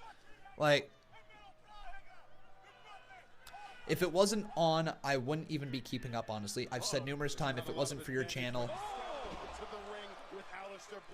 I'd be done. Yep, that makes sense. I think a lot of people feel that way. Back elbow there to the Singh brother as he's going to turn him around. Oh my God, Black, what the hell is this? It's over.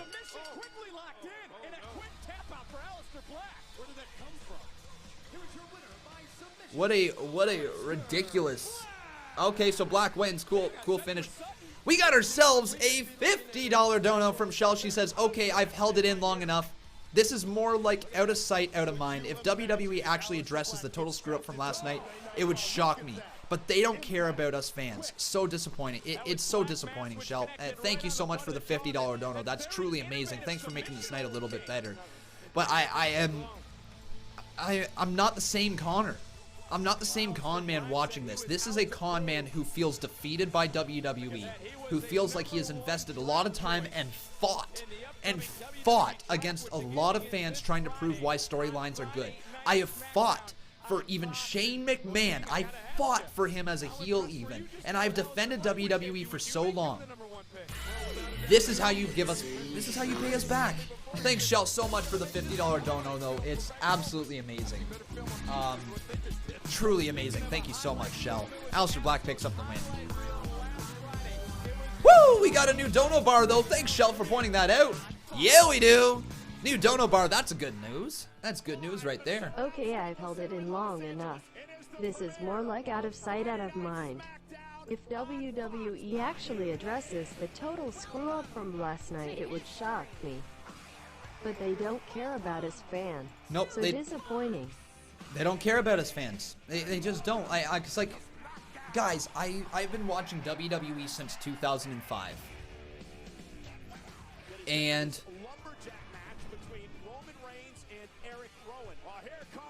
there's been a couple times that I've fallen a little bit out of love with the product, but never to the point where I have felt so alienated, so not cared about as a fan. Last night felt like a giant middle finger to a lot of us, and now tonight,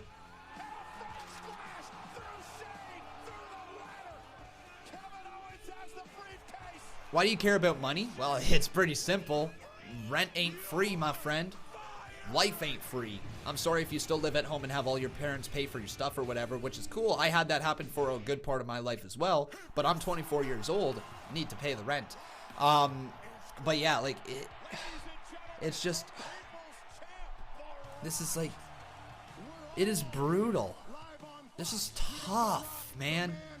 I want to go and I want to just be happy. I want to be happy watching WWE again. I was so freaking optimistic as of last week. Think about the feeling here, guys. The feeling to a week ago to now. The stuff that has changed for WWE fans within the past week is insane. It's actually insane how many people are upset at the product right now. This ain't live clickbait. Manuel Alvarado. It's live, my friend. Reading your comment live right now. It is 9:18 p.m. The Rock is on the TV right now, and I'm just gonna flick the camera just to wake you. Oh God, I flipped it upwards. Okay, well that's a mistake. Alright, here we go. See, it's live. It's as live gets, my friends. But thank you so much, Brett Lucky Phil. Dropping $5 says WWE has been nothing but rude and disrespectful tonight. It is just so true. It's just so freaking true. Natalie Rybenko right up in here says, it's not the WWE, it's Vince. I stopped watching for 15 years and I only came back because of the Shield. And I only watch because of Seth Roman and AEW, John. Well, there you go. It is Vince. It is Vince. It's just so difficult. It was on Friday, but because of the confrontation that we just saw, the #1 heavyweight boxer in the world, Tyson Fury, is here. He's not acting. It's 9:19. I have been miserable for an hour and 19 minutes so far here today. Actually, no, that's a lie. I've been miserable since the end of Hell in a Cell last night. It's Vince. I stopped watching for 15 years. I only came back because of the Shield. I only watch because of Seth Roman and AEW, John. I don't know what else I can say. I just don't. I feel so deflated. I feel very, very deflated as a wrestling fan. You know what sucks even more, guys, is this every single week wrestling is the thing I get some of the most enjoyment out of life. I look forward to Raw every week. I look forward to SmackDown every week. I look forward to NXT. I look forward to pay-per-views. And, you know, you can say that that's sad, but it's something I get a lot of joy out of. And it's something that a lot of us get a lot of joy out of. And to have it, just sit there and literally mock you. Essentially make you feel like you are wasting your time.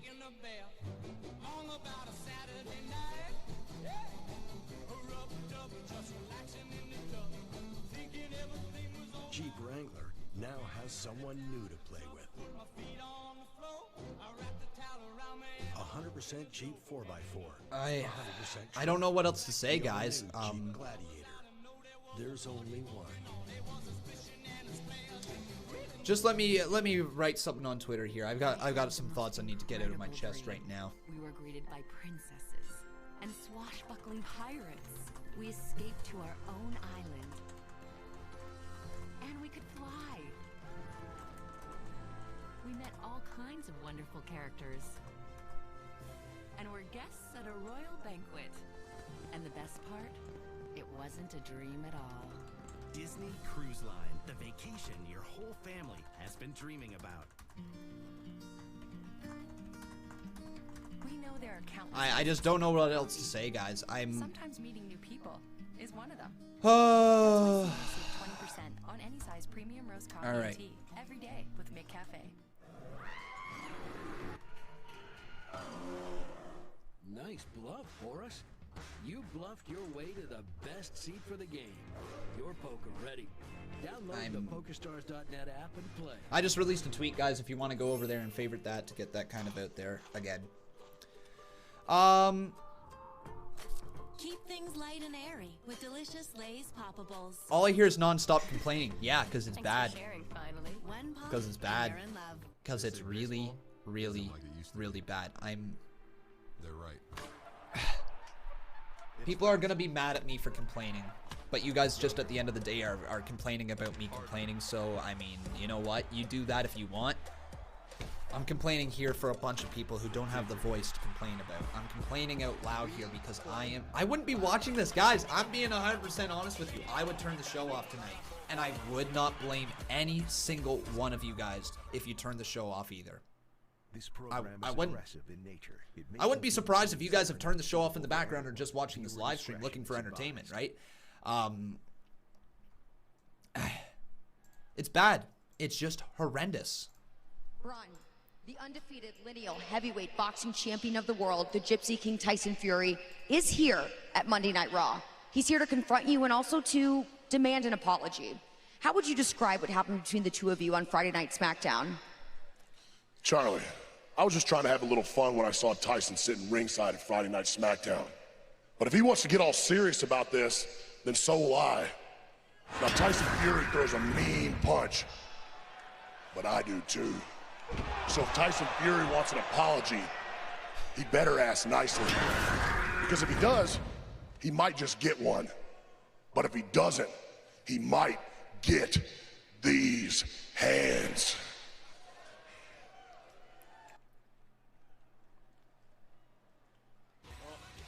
He might get these hands tonight, that being Tyson Fury, but what premiere week it was last week in the WWE. I mean, the world was talking about how excited, how successful premiere week was from Raw to Total Divas. I know nobody, like, yeah, there's certain people out there who do obviously care about Tyson Fury, but there are not a lot of diehard wrestling fans out there who just really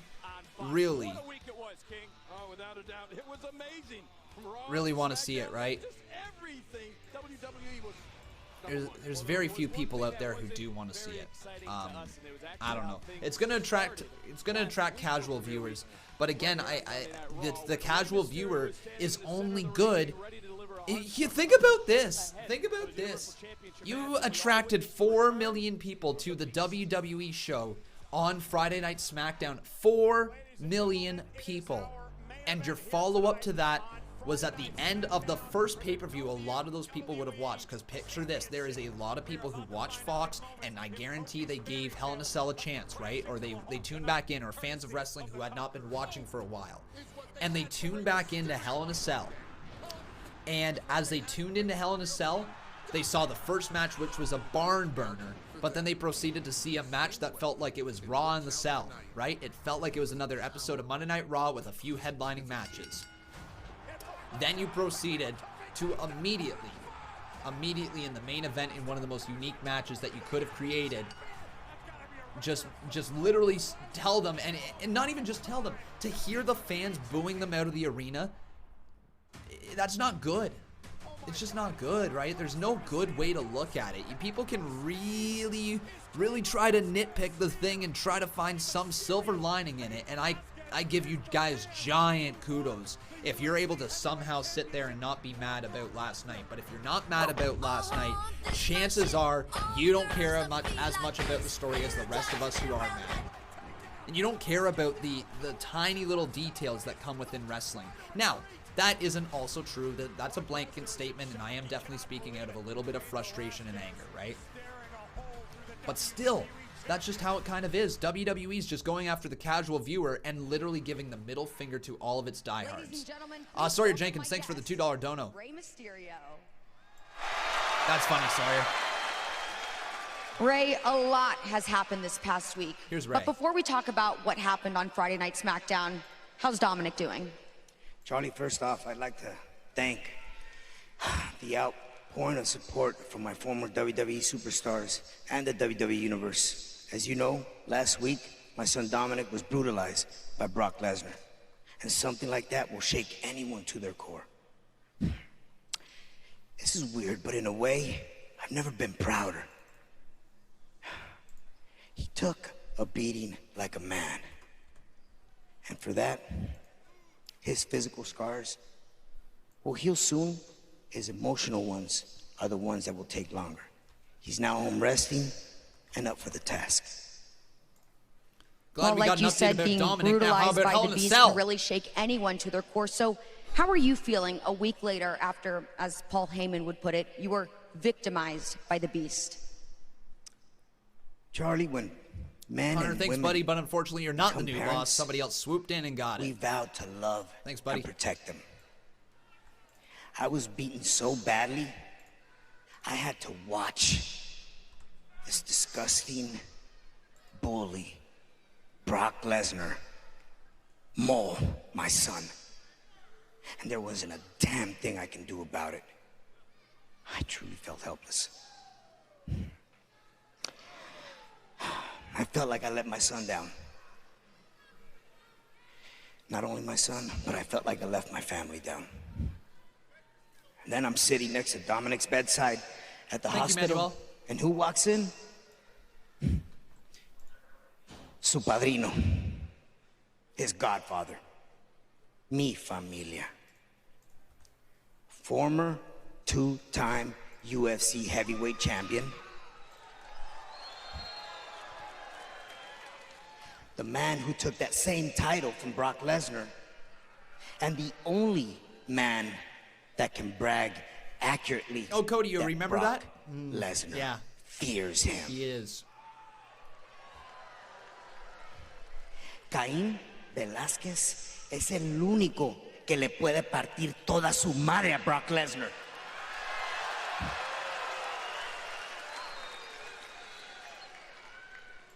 If there's someone that's gonna avenge what happened to our family, nuestra familia, it's Cain Velázquez. All right. King, the message is clear from the master of the 619. Yeah, I think Brock better be looking over his shoulder.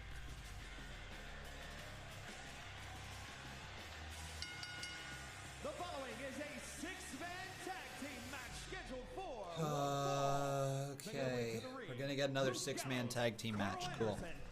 Cool. United States champion AJ Styles, the OC. Guys,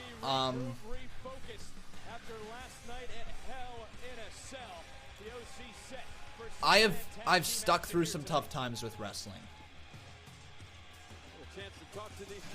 I've stuck through some really, really tough times in wrestling.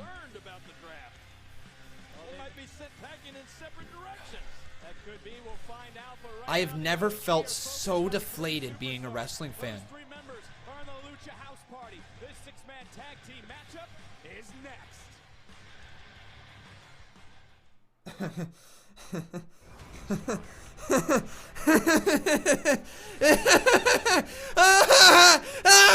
It's gonna be the freaking Lucha House Party up next. I'm done. I am so done. I am so done. What do I gotta do to enjoy wrestling right now? I'm snapping by the instant. This is the most deflating time I have ever been as a wrestler. I've never felt more uninterested. Couldn't give two craps about the rest of the show. WWE, you did it. You took my love for professional wrestling away here tonight. I'm not loving this. I'm not enjoying this. You know what, guys? You know what? Hold your horses. Conman's gonna be right back, okay? I'll be right back. The game can be rough on skin. Rehydrate your skin to bounce back and rebound strong. New Dove Men Plus Care Sport Care rehydrates skin. Do you suffer from skin irritation or razor bumps while shaving? Try new Gillette Skin Guard, a razor clinically proven for sensitive skin. Its Skin Guard technology absorbs pressure and raises blades to reduce skin irritation. Try Gillette Skin Guard. Date night at DQ with their amazing new chicken and waffles basket. Chicken strips. Belgian waffles. This is the only flipping way I'm gonna get through the show here today. Cracking a cold Molson. There's no way I'm getting through this show without a beer in my hand right now because I have never felt so, you know, frig man, I'm just DQ, happy tastes good. This is one of the most ridiculous things I've ever watched. We earn our scars. We wear our work ethic. We work until the work's done. When it is, a few all right. Rest up for tomorrow. That tastes good, actually. Not gonna lie. Like, oh my goodness, I'm just having a really, really tough time here tonight. I'm really having a tough time. I'm gonna try to get their names all up here on the screen. Nyan Krunik says, I was scared Conman became Joker for a second. Yeah, I'm snapping. Welcome everyone. I'm snapping. I'm literally snapping. And I don't even know what WWE could say right now anymore, right? I just don't know what they could even say at this point in the show. We're an hour and a half into it. And I'm just having a really tough time. Let me get Carl Anderson and Luke Gallows up here because we're going to have the freaking Lucha House Party up next. I can't believe we're getting the freaking Lucha House Party.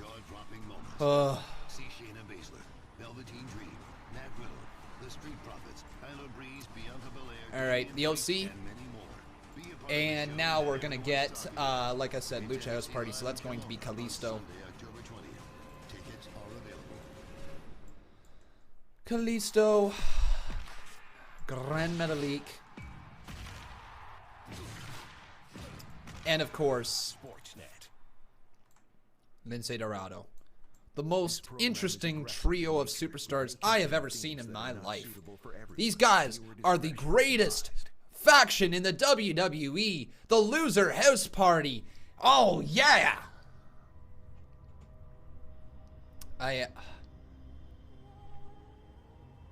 Here's the AOP, by the way. My name is Akam. My name is Razar. And together, we're known as the Authors of Pain, the AOP. Goritas na luft. Idens ka doen me bo. Me proet soap en bak. Ne vlot. Ne motrat. Alright.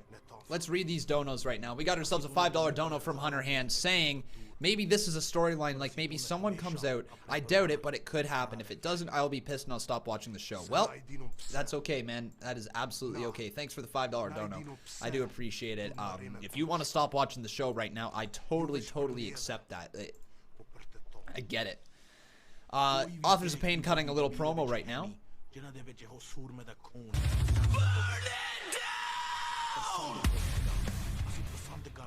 Maybe this is a storyline, like maybe someone comes out. I doubt it, but could happen. But if it doesn't, I will be pissed and will stop watching this show. Kevin Langoff dropping $5 in here, and this is a great way to put it because I wasn't there when this happened, Kevin, but I can totally imagine when Vince Russo won the WCW championship.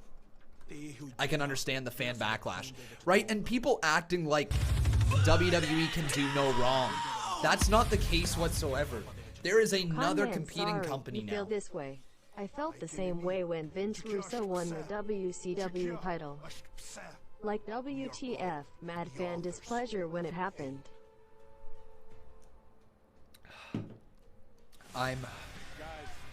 No worry, Christian Banta. I completely understand there, man.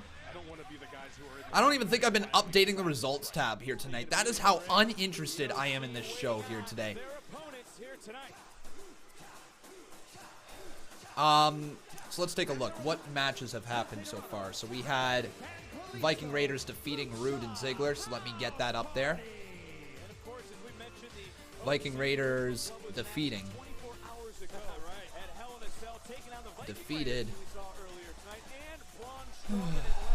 Roode and Ziggler. Then what else did we have? We had Natalya defeating Lacey Evans, right? I had that one up there. Was there another match that I kind of missed out on? Is there a third match that I just blanked on? Oh yeah, Alistair Black, right. Alistair Black defeated the Singh brothers. Defeated the Singh brothers. All right. Wow. Losers. Okay, so guys, we got this matchup right now. We got the OC versus Lucha House Party. You guys can let me know over on twitter.com/Conman167. Who do you guys think is going to win this match? So who will win? So will it be the OC or will it be the Lucha House Party? He may be feeling the effects of that this entire match. What a drop kick. Guys, if you have not done so, though, please make sure you smack a like on this video. This is still a live stream on my end, and I understand a lot of us are upset. I understand a lot of us are not enjoying here tonight. I'm right there with you. We are sharing this pain here together. If you guys are of drinking age, I highly recommend going to your fridge, pouring whatever type of alcohol your choice is, whether it's some wine, some beer, whether it's some whiskey, whether it's some rum. I don't care. We need to all have a collective drink here tonight because we're dealing with a lot of emotions right now, and a lot of us are not processing them very well. I can see it right here. I can see it in the chat. I can see the constant negativity, and yes, it's fueled from the fact that I have not been able to stop talking about it. But there is so many issues with this tonight, and this is one of the most deflating flat shows I have seen, and one of the worst follow-ups to a pay-per-view that needed a great follow-up. This Friday is the draft. So that's kind of exciting, right? Maybe come Friday I'll be able to calm down. But I just...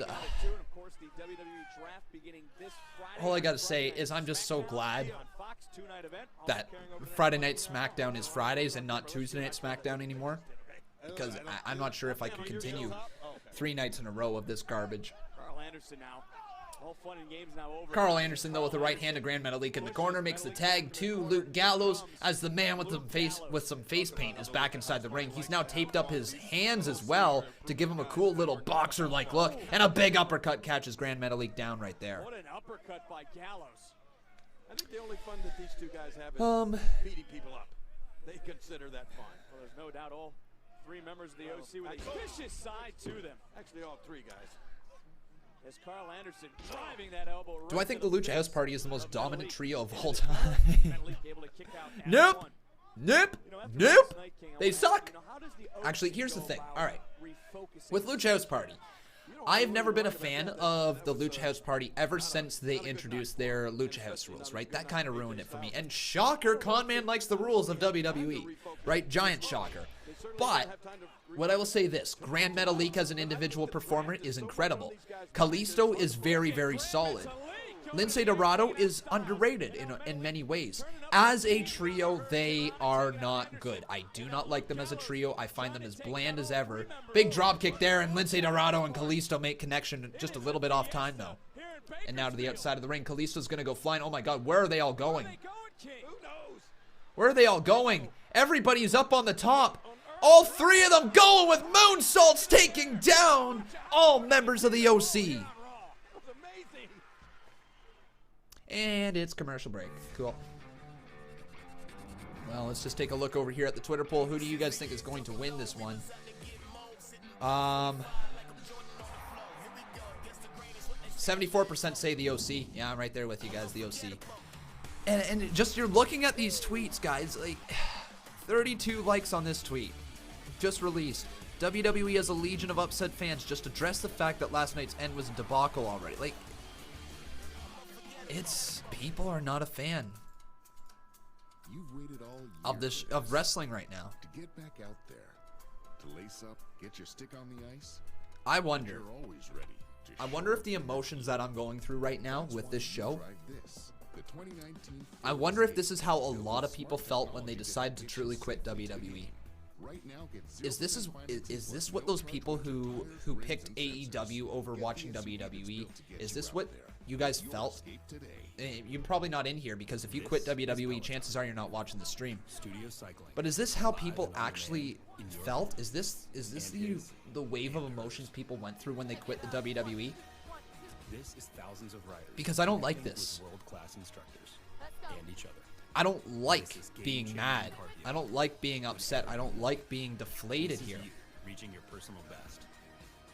Until tomorrow. Is this literally the emotions that you feel on your way before you quit WWE? Right now, a cough or cold could ruin my mission. Luckily, I have Benylin all-in-one. Hunter Hand dropping $5 in here says, really the only reason there are a tag team is because they all have a lucha background. Absolutely, and I think you need more than that just to put people together. You need more than just having a mask on your face to be a tag team. You need good storylines, you need good character motives, we need to know who the characters are, you need to establish those character traits, and you need to constantly showcase them and constantly evolve the characters, as opposed to just creating a character once and literally not doing anything with them. The only reason they're a tag team is because they all have a lucha background.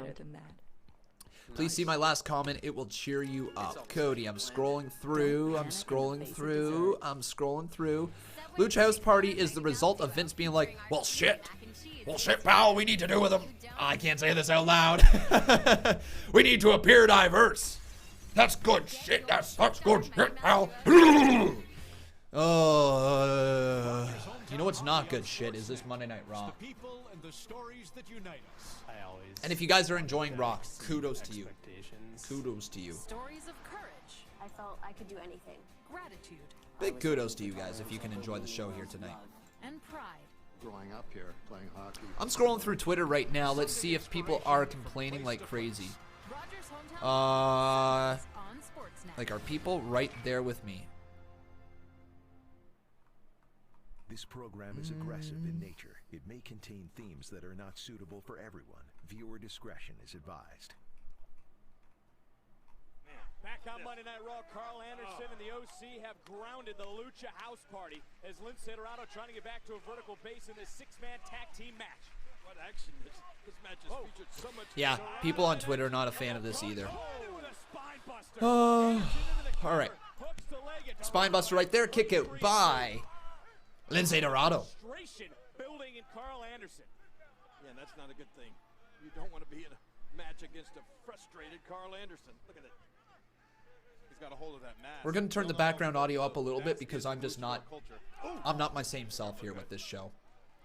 I'm just not. Carl Anderson with Lindsay Dorado in the corner as he just hit an uppercut right there on him. I can't wait for NXT on Wednesdays. Thank freaking God that that's the next wrestling show that I'm going to be watching.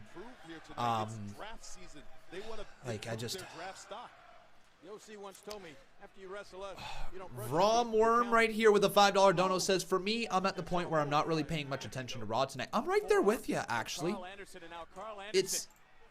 I was paying attention for the first hour, and literally, guys, this is what I said at the start of the stream. If WWE doesn't address what happened at the start of the show, fans are going to lose interest in the show very quickly. You start off a show with fans who are ridiculously upset, who wanted refunds, and you just... You don't do anything. You put forth a half-ass show because the draft is this Friday. If I were WWE, I would be throwing every single star on this Monday Night Raw because it's the last time you're gonna have. For me, I am at the point rosters where together. I'm not really paying much attention to Raw tonight. Like, let's honestly think about that. You've got yourself a show, a final show here before the draft, before you've got separate rosters. Why isn't every single star that you have on the show here tonight? Why aren't you trying to show the fans, yes, we understand we messed up last night. Yes, we understand we messed up with the Kofi Kingston thing. We understand you guys are upset. We are going to give you an amazing show. Give us title matches. Give us this. Give us that. Give us something of substance here. And don't literally just sit there and give us the OC versus Lucha House Party. Give us something with substance. Give us something that means something. Give us something that over 3 hours we aren't sitting here trying to pull our hair out just to be entertained by the show. Phenomenal forearm. AJ Styles beats Kalisto. Good pick up there. Good correct way, but I can't. I just don't know what to say.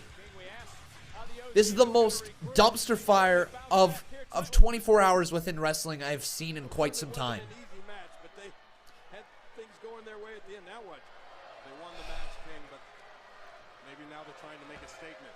How can I possibly try to make this entertaining? How can I sit here and try to convey this show as something that is good with reactions? But now Grand Metalik is about to be taken out by the OC. A little bit of heat, I guess, is going to be put on the OC with the Magic Killer. I think the message has been sent, King. So this is all I got to say. Everybody crack a beer. That's the only way you're going to get through this show here tonight with me. This is just unnecessary. Look at AJ. I think he wants to add his 2 cents.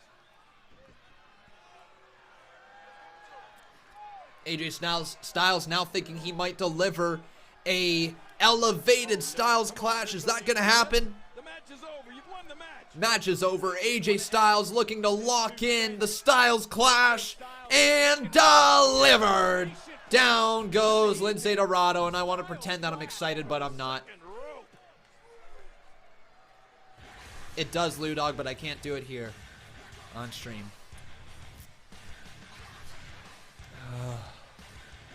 Take a look at it one more time. Cody wants me to get naked. That'll help, apparently. All right, well, then here we go. No, I'm joking. I'm not getting naked. You know what? I think it'd be a good thing. It'd be karma for those 3 to get separated at the draft. We'll find out soon. Boy, the review is going to be something else tonight, guys, isn't it? It is nearly 10 o'clock, so all I got to say is this right now, the 10 o'clock hour, is usually the big angle of the entire show. It is usually the big promo. It is usually the big thing that fans, or that WWE wants to present you with, because that is the thing, that is the switch over time where people are flipping through the channels. If the 10 o'clock hour is not good, if nothing is, if nothing is accomplished around the 9 o'clock hour, or around the 10 o'clock hour, you know what, Cody, you're absolutely right. Hey, Becca. Hey, Becca. Okay. Oh, she'll be on here in a moment. Yeah, we'll get Becca on here in a moment, because that's probably the only way that I can bring some entertainment. So we're going to get Becky Lynch and Charlotte on Miz TV up next. So we're going to get Becca in here, guys. We're going to actually try to make this stream a little bit entertaining. So everybody, let's get a Becca chant. Becca, Becca, Becca, Becca. Oh my God, there's just, this is so horrendous here tonight. This is just the worst 24 hours of wrestling. We need some way to make this stream entertaining here tonight. So the fans have requested Becca. How you doing, Bex? Just got home from work. Here, have a seat. Have a seat. You're gonna be here for a few minutes. Yeah, alright. There's Becca, ladies and gentlemen. Take a look at Becca. So, Becca, this has been the most painful 24 hours to be a wrestling fan. I've heard. Yeah, it has been atrocious. You know all about last night, right? With the whole... I heard all about last night from this one. Yeah, nope, it was atrocious. One of the worst moments I've ever seen for wrestling, and I'm sitting here and I'm actually deflated watching the show. I'm... That's unfortunate. I know, right? And all the people in the chat feel the same way here tonight. Yeah, but this is the lovely Becca, guys. This is the girl that I live with. This girl right here. Yep, the beautiful Ginge right there. Who's your favorite wrestler, Beck? I know I'm throwing you on the spot. It's gonna be a little Q&A right now. I mean, I don't really know any of them, so I'm probably just gonna be going strictly from like names that I recognize. no, I don't know. Next question. How about the last kicker, the man Becky Lynch? She's cool. Yeah, she has she's the cool. same hair as me. She's Irish. I like that. A little Spitfire. Yeah, she's The new 2020 Mitsubishi RVR. Lease one now I for don't only know. I $127 like the semi-monthly. guy That's like paying $59 weekly. with like the long dark hair. It always looks like it's wet. Roman Reigns? No. Oh, Seth Rollins? Yes. Seth Rollins. Yeah, Okay. he's cool. So Seth Rollins is at the center of the controversy. I don't know anything about it. So Seth Rollins isn't being well received here tonight. But you like Seth Rollins, eh? You like when he says, "Burn it down." Yeah. Yeah. There's Sethy Boo. That's what I call him. Sethy's called. Yeah. How about Kofi Kingston? He seems pretty cool. Yeah, you like Kofi Kingston? I do. I like his hair. I think it's the same person I'm thinking of. It is. It is the same person. He's cool. I liked all the people that did the 24/7 championship things that you were showing me. So the Drake Maverick and the consummating the those marriage. people, Yeah. Those were funny. The other guy that was trying to... R-Truth? Yes, him. Yeah, I liked R-Truth. him. And Carmella being involved in all of that, the blonde. Yeah, that's really funny stuff. I showed her the entire 24/7 championship stuff when it was first incarnated, and she had a good laugh. The look on your face the first time I was showing you, I was like, what am I watching? where I think they were on a tarmac with a plane, right? Yes, and a guy rolled him up. They were getting on a plane and he was under the blanket. Yeah. Yeah, that was the guy. And they were wrestling on the plane sort of thing, and he's like, shh. Yep. Gonna go pin him now. Yeah. And the referee just like hopped out beside him. This program is aggressive in nature. It may That's the contain guy. themes that All are not right. suitable Thank you for being everyone. here. Viewer discretion All right. is advised. Try to enjoy, friends. I'll see you after the stream, okay? Will be told they have breast cancer. Because that one woman. All right. So you guys got a nice little commercial break there with Becca. There we go. Or your friend. But ladies and gentlemen, if you have not done so, please make sure you leave a like on this video. Also making sure you're subscribed to the channel. Alright. But everybody, crack a beer like I said. It's the only way that you're going to make it through this entire pay-per-view.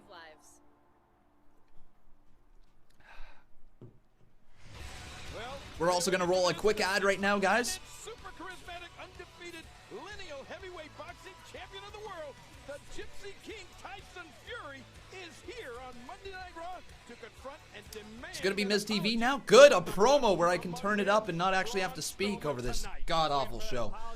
Here comes the Miz. AO Hydro says it's my birthday. Well, happy birthday, man. Happy birthday. That's exactly the way it was. We'll find out, though. It's your birthday. Enjoy your birthday. You guys want Becca reactions for WWE. That ain't happening. Well, there we go, ladies and gentlemen. Miz is on his way down to the ring. Again, though, make sure you guys leave a like on this video if you have not done so. I'm glad you guys were entertained by that. Hey, that was more entertaining than Monday Night Raw, a lot of people are saying. So I'm down with that. Miz getting the awesome fireworks, though. I like that. Nice little pyro for the Miz here. That's probably the best moment of the show so far. Miz coming out to some pyro, some dope-ass pyro with awesome right across the center.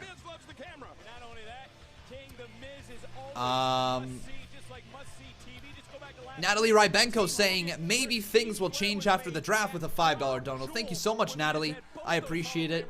Hopefully they will, because right now, in this current rate, this is not going to be good for mental health of me, because I will be upset every single time I watch wrestling if it continues going in this direction. Let's roll this $5 dono, and then The Miz is going to cut his promo. Maybe things will change after the draft. Celebrities like The Rock, who electrified like he only knows how. Celebrities like Cain Velasquez, who attacked the new WWE champion Brock Lesnar.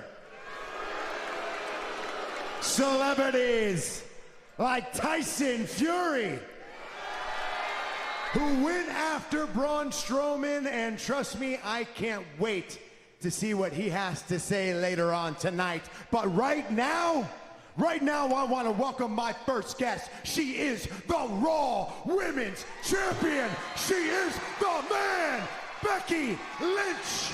Here's Becky Lynch. All right, so let's see if Becky and Charlotte can kind of turn this thing around here tonight. We'll see if that ends up happening. But Becky Lynch has arrived, ladies and gentlemen. She's got her steam right there. I will say this much. I do like the fact that Becky Lynch does get a little bit of pyro. Her NXT pyro making her way with her. But man, please let this be a good segment. Please let this address something. Just do something noteworthy here tonight.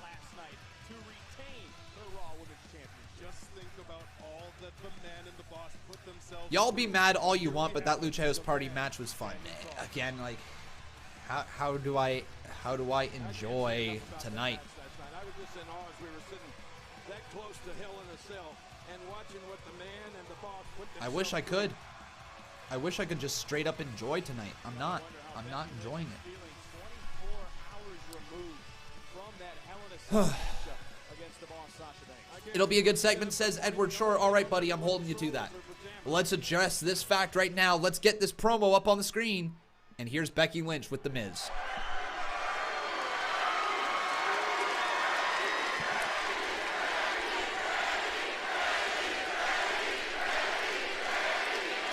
Hello, Bakersfield.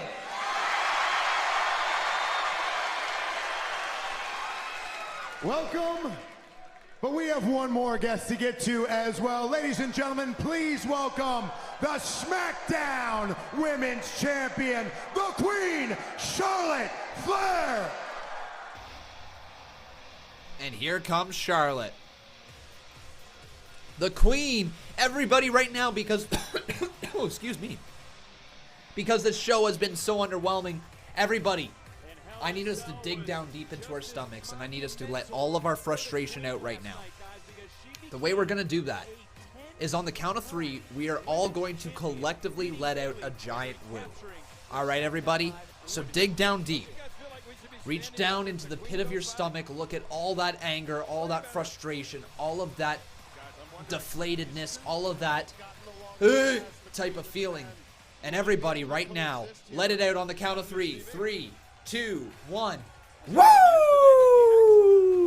Feel that energy just leave your body and feel that stress. Actually, it didn't help me whatsoever. I'm still pissed off. But imagine feeling that stress just leave your body entirely. Woo! Okay. Deep breaths, Conman. Let's get through tonight's Monday Night Raw. Okay. It's the 10 o'clock hour. Let's see what happens. And let's see if we can turn this around in the last hour of the show. Please let this be good. Please let this last hour do something for me. Here is Charlotte Flair, Becky Lynch, both the SmackDown Women's Champion and, of course, the Raw Women's Champion, sharing the same ring with The Miz at the center of it all. Guys, this is here we go. What we're seeing right here. This is history making. By the way, zero reactions for Conman sitting Reacts in the yet. ring, both women, 2/3 of the first ever all-women's WrestleMania main incredible event. wins by the both of you at Hell in the Cell last night. Becky, you defeated Sasha Banks in a grueling match inside a Hell in the Cell to retain your Raw Women's Championship. And what an incredible year it has been for you. It feels like only yesterday we were on the set of the Marine 6 closed quarters, but since then, you have main evented WrestleMania. You are on the cover of Muscle and Fitness and ESPN magazines. You were on the cover of WWE's video game 2K20. And if anyone is looking for an amazing cereal, look at this face on the box of Golden Crisp cereal. Yummy! Yep, look at...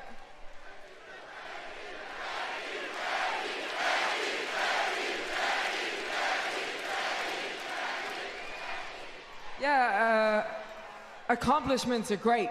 Making history is great. Cereal is great. Okay. But the fact of the matter is that is that last night Sasha Banks beat me all the way through hell, and I've probably never been more banged up than I am today. But if she was right here, right now, in front of me, I'd remind her that last night she got her ass kicked by the man.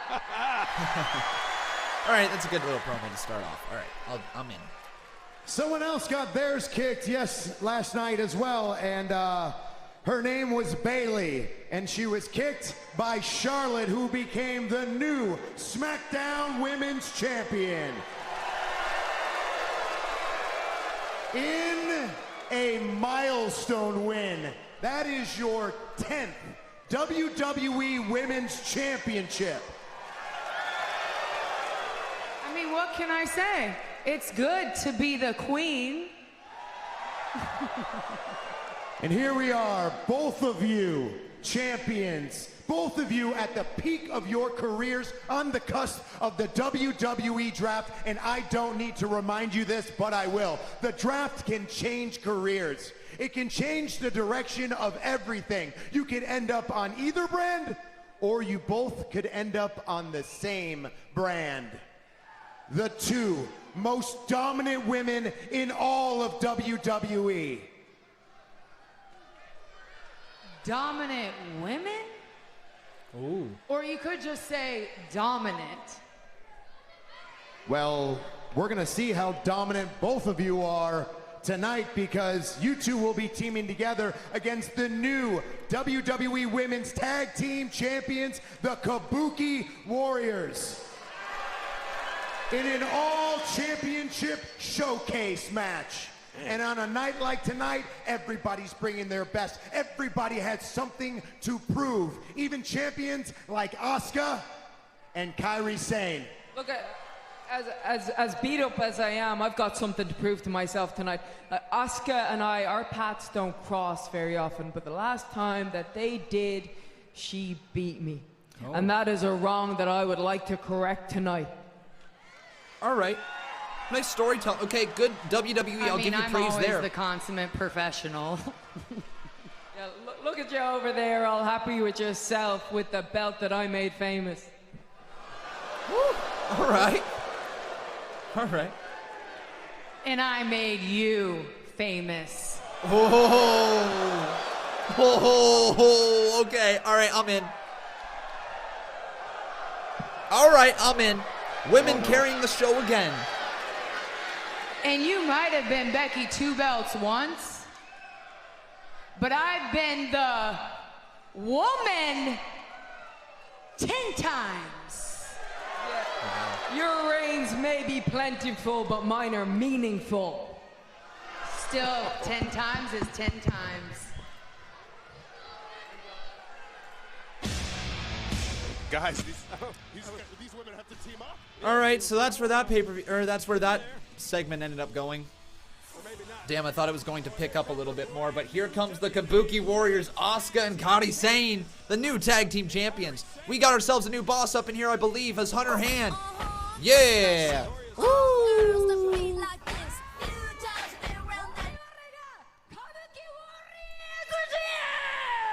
Oh, apparently you're not. Apparently Natalie Rybenko's the new boss. Okay, don't know when that happened.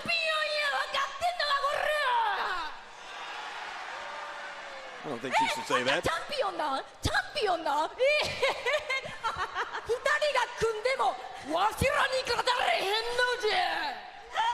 Don't talk about Vic that way. 全部アスカ姉さんの言う通りでございます。シャーロットはんもベッキーはんもちょっとねお疲れだと思うので、Something funny. 私たちがボッコボコにしてあげますよ。来いやれ! Oh, Asuka, I've been waiting for you, so how about we do this right here, right now? Well, you're gonna get your wish. All right, here we go. We're going to get this match right now. And apparently the Kabuki Warriors charging down to the ring. And we got ourselves a brawl right now between Charlotte Flair, Asuka, and Kairi Sane and Becky Lynch. Here we go. Very surprised that Asuka isn't going right after Becky Lynch, considering the fact that Becky Lynch just said that she wants Asuka. But Charlotte Flair taking care of the Empress of Tomorrow. Well, the Master of the Sky, or not, no, that's Io Shirai. What is her nickname again? The Pirate Princess, Io Shirai, being taken down, trying to go for the armbar right there, and not Io Shirai, what's her freaking name? Kairi Sane, right there, gets out of the ring. Okay, so is that how that match gets set up? Oh, Becky Lynch and Charlotte Flair off the ropes, double basement slide drop kick, baseball slide drop kick, not basement slide, and Charlotte Flair and Becky Lynch standing tall as we go to commercial break. So, all right, that's better. We'll give WWE credit, that's better. That's not the worst segment I've seen ever. That's a good way to start off and hype up a match. I like the continuity between Becky Lynch and, of course, the history between her and Asuka, right? I like that. Okay, I'm willing to give this a little bit of a chance. I'm not willing to completely discredit this one yet. Let's see how this match goes. So it's going to be Asuka and Kairi Sane. One thing I gotta say, though, that WWE needs to be better at, okay? This isn't me complaining, all right? Before anybody says that I'm just complaining, no, this is not a complaining. This is actually a legitimate thing that WWE needs to pay attention to, is the way that they are presenting their women's tag team champions. They did it first with the Iconics. They did it now, or secondary with Alexa Bliss and Nikki Cross, and now they're doing it with Kairi Sane and Asuka. Putting your tag team champions up against the women's champions isn't always good for your division, because where do you go after they lose the tag team titles? Think about that. The tag team division is a spot that is meant to try to elevate people to the next level, and it is also a spot to put people when you do not have anything going for them to continue using them in a storyline, right? That is what tag team wrestling has always been about. It has always been about creating the next star of tomorrow while creating entertaining segments for today. That's what tag team wrestling is all about. And if you constantly put the women's, let's use the women's tag team champions, but this goes for any tag team champions. But if you constantly put the women's tag team champions up against the main champions, there is no storyline for you to explore after their tag team championship reign is done. Case in point, Alexa Bliss as the tag team champion has feuded and has been in multiple matches with both Charlotte Flair and Becky Lynch. Whether it's in tag team action or whether it's in singles action, those matches have happened. Where do you move forward with Alexa Bliss and Nikki Cross now? You can't just really have Alexa Bliss go right up against Becky Lynch, because we've been seeing that feud for a while, right? We've been seeing those things even though she was the tag team champion while that was going on. You cannot constantly put people out there with the main champions, because that leaves nowhere for you to go storyline-wise in the future.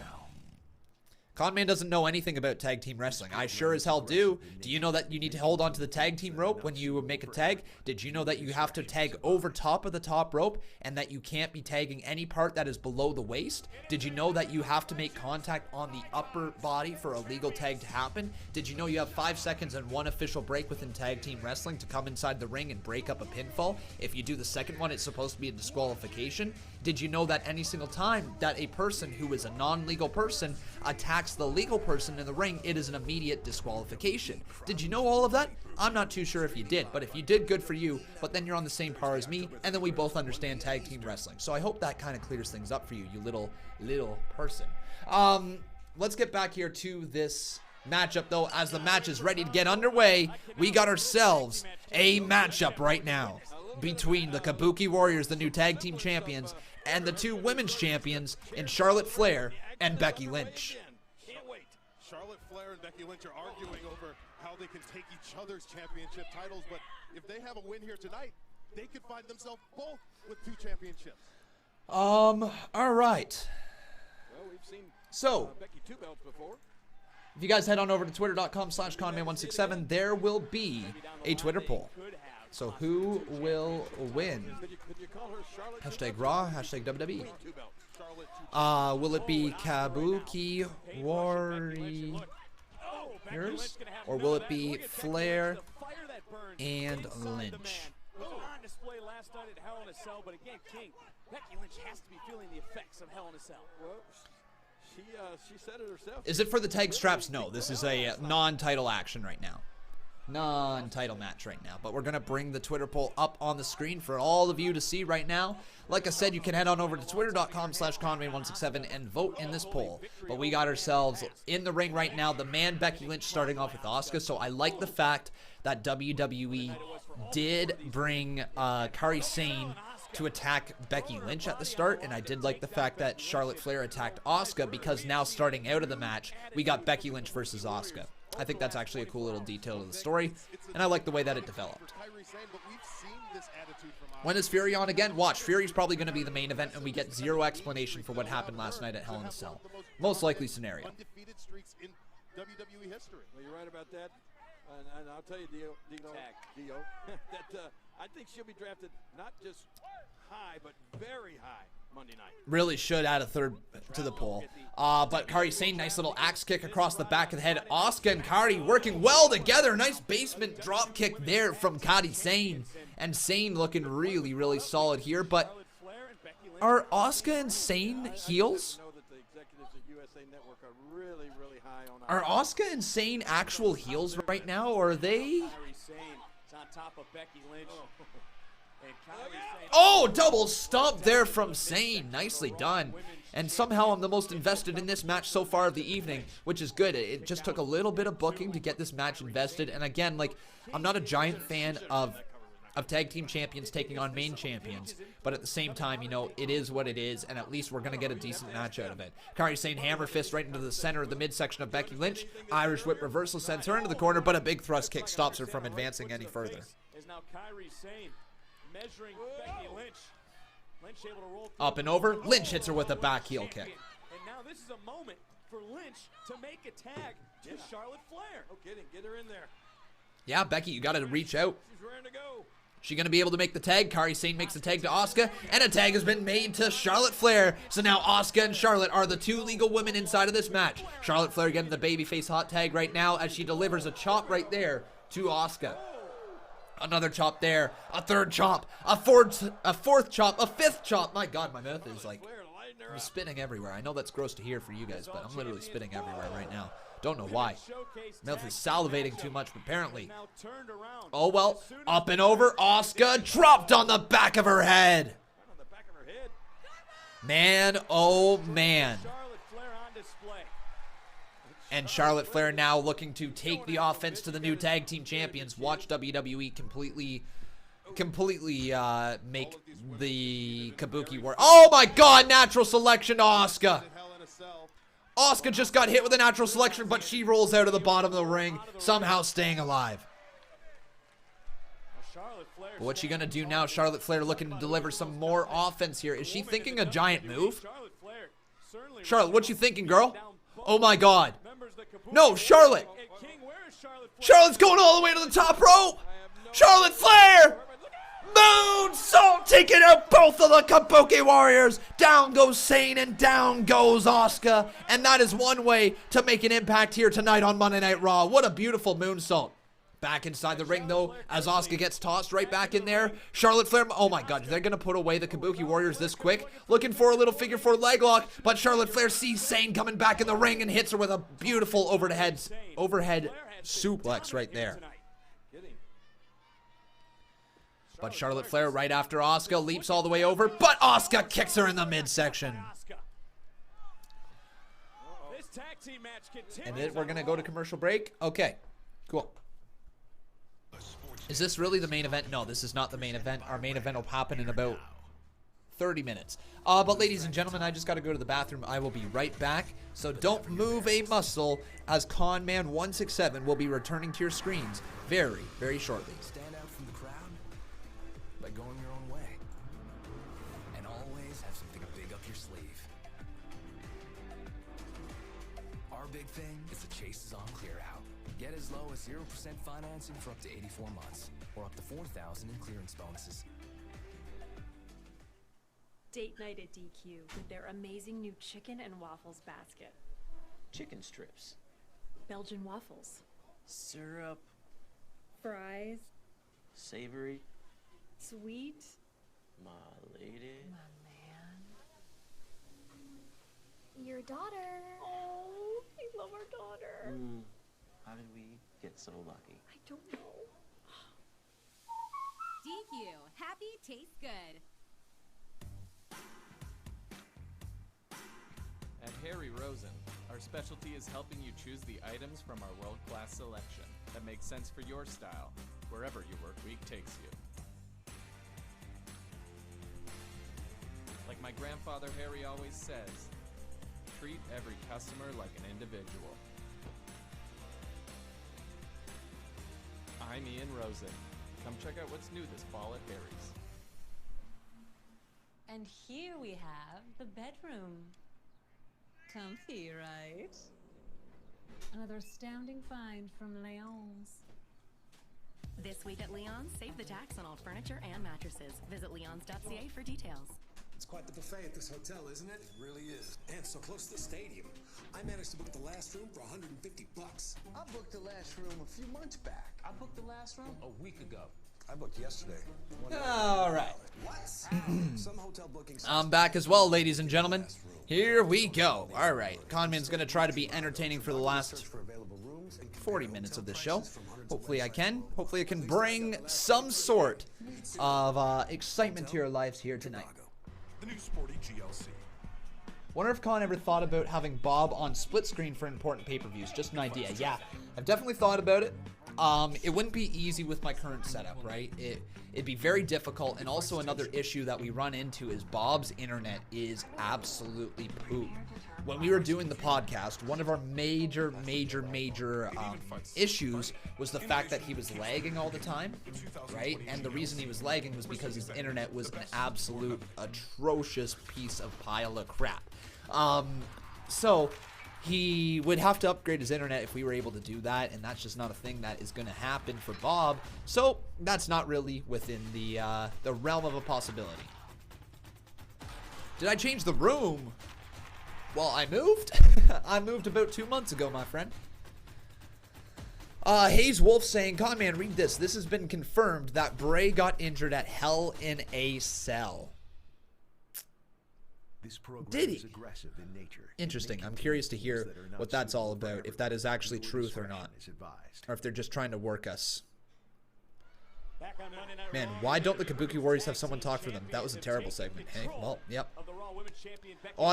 Oh, it was his internet. I thought his camera sucked. No, guys, I actually decked Bob out. I decked him out with my old laptop that I used to stream from. I decked him out with my old camera that I used to stream from, and I decked him out with my old microphone that I used to stream from. Oh, caught right there by Charlotte Flair, and an overhead belly-to-belly suplex delivered to Kairi Sane. But yeah, no, it was absolutely 100% his internet that sucked bees, you know, and so that's kind of a reason why we're not going to ever do that here. Unless he was able to upgrade his internet, which I don't see coming anytime soon, then we would be able to look into it, but it's just not really a possibility. Doing the podcast alone were tough enough. He would cut out about 3 or 4 times during the podcast, and it was really difficult to move forward with. Oh, the Beck-sploder delivered to Asuka. Remember when Asuka was once feared amongst the WWE? Oh yeah, that's long ago. You talk about showing out and showcasing yourself. Becky Lynch doing just that right now. Becky Lynch going all the way up, maybe looking for a little drop kick there. She landed it on Asuka, but Kairi Sane moved, and a spinning back fist catches Becky Lynch. Nice sell from Becky. And Kairi Sane saying she's got her elbow ready to go. That insane elbow. Kabuki Warriors are very, very impressive here tonight. What a fist that was. Ooh, oh. From Kairi Sane, and this is that new aggression. After tonight, take off until Friday. You need a mental break. Well, that doesn't always work for your job, right? You know, this is my job, and I make ends meet. I work month to month right now, and I get paid every single month. So I need to work as many days as I possibly can. Tomorrow will be good, though. Tuesday nights are now free, and that is 1 day off, so I'll be okay as of Wednesday. Plus, NXT is really, really, really entertaining.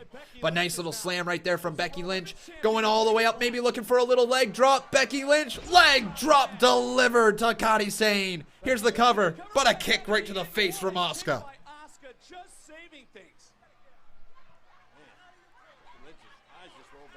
Conman babysitting beer for 2 hours. Well, it's a tall can and I'm halfway through and I'm live streaming. I could down this right now if you guys wanted me to. What do you say? Is Conman gonna chug a beer on live stream?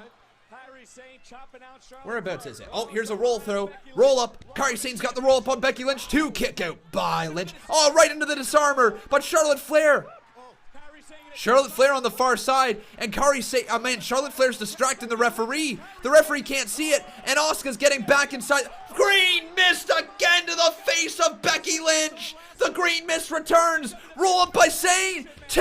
The tag team champions win. Okay. Okay. Okay. Okay. Yeah. Okay. Yes. That is good. That is really good for the tag team division. Oh, but Charlotte Flair now attacking Asuka and Sane after the match. And now Asuka and Sane going right after Charlotte, but a double leg takedown there to the side of the head, but Kairi Sane now attacking Charlotte Flair as the Kabuki Warriors are taking down both women's champions right now.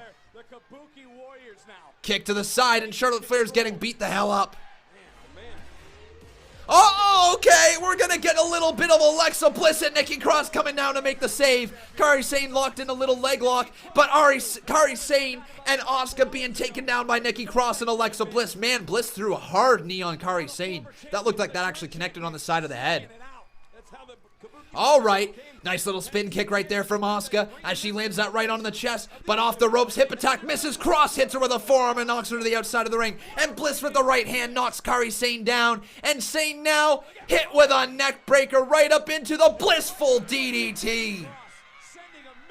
Cross and Bliss. That is how you start to create a good tag team division. That's how you do it. That's how you do it. Good job, WWE. Best part of the show tonight so far, hands down, has been that segment. The promo at the start, ignore that. But other than that, the match was really good. The ending was good. The come out save was good. Yep, I enjoyed that. That is the first thing I've enjoyed from Monday Night Raw tonight. Good job, WWE. But now, everybody, I saw you in the chat right now, and I'm going to need every single one of you to give me the big old chug, all right? Because we got about a little over half a can left. Here we go. Is Conman going to puke on stream? I haven't ate dinner yet. That might be a mistake. Here we go, though. All the championships he's won. He has knocked out guys, 20 different opponents, on his way to being undefeated for over a decade. You see all the articles, you hear his name all over the place. Delicious. Cocky, confident, and he's coming here to Raw. Tyson Fury, delicious. outspoken #1 heavyweight boxer there we go. in the world, who is considered, guys, to be one of the best boxers of all time. Do you realize, King, Tyson Fury is here, and Tyson I love the chug stuff right there. Nicely done, guys. But it looks like we're going to get Tyson Fury up next, ladies and gentlemen. Woo! All right, Conman's got a little bit of that energy back in him, you know? The good old Molson in my gullet.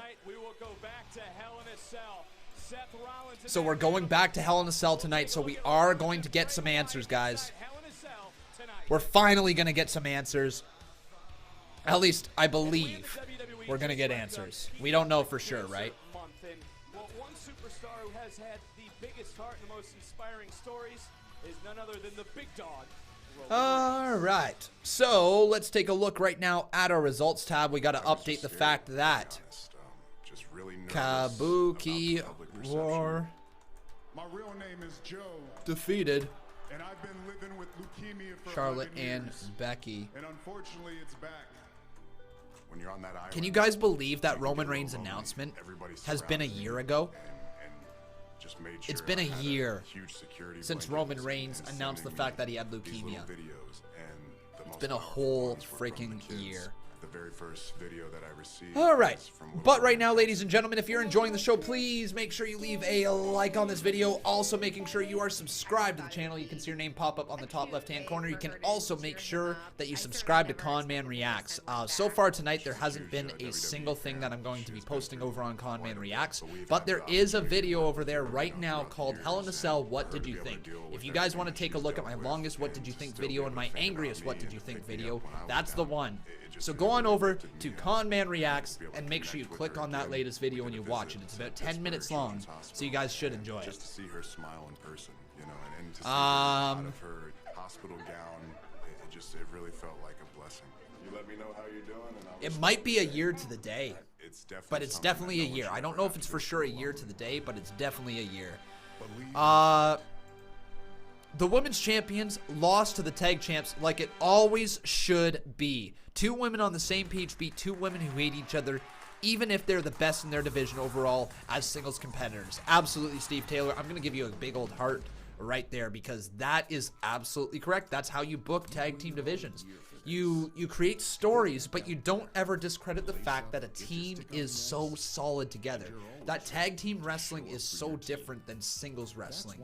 And a better team beats the best two single superstars any day of the week. WWE has seemingly forgotten that.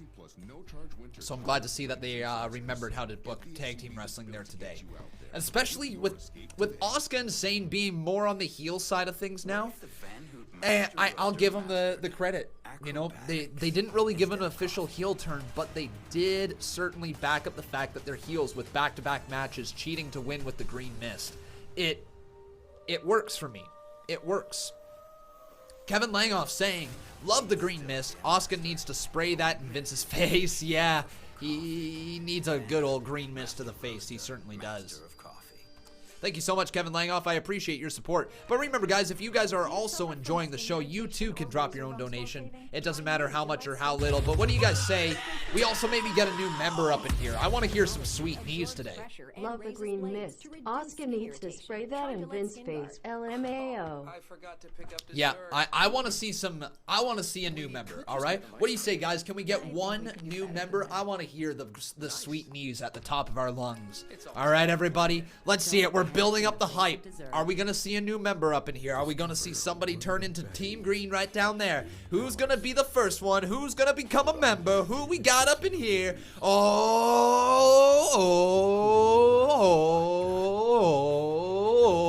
I don't know what I'm doing. What am I freaking doing? I want to see a new member.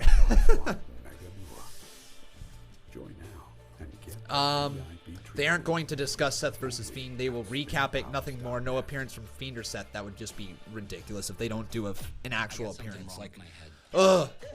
Who's going to be the new member, though? I'm waiting. I'm waiting, folks. Yay! New member from Worm up in here. Yeah, everyone. All right. Woo. Yeah. Get it. All right. I want to see it, though. Sweet knees. Pop up on the screen. Come on, sweet knees. There we go. Come on. Give me some sweet knees. Give me that sweet knees, everyone. Everybody feel it starting to flow through your body. Get ready. It's time for a little sweet knees. Come on, sweet knees. Where's my sweet knees? Hey, there it is. All right. Everyone, so you know what to do.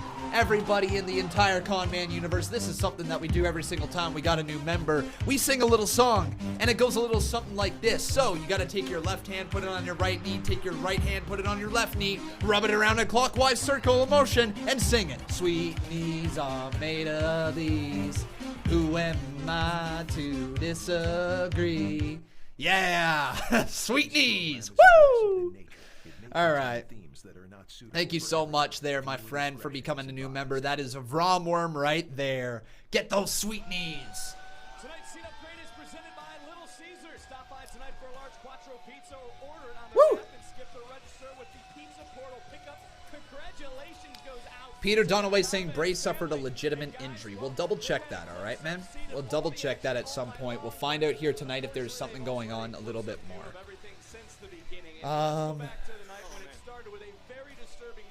I still don't see where to become a member. Mods help. Farmer816, if you click on the join button right next to the subscribe button, that will allow you to It looks like you're not having become a member. But I am. No, we are.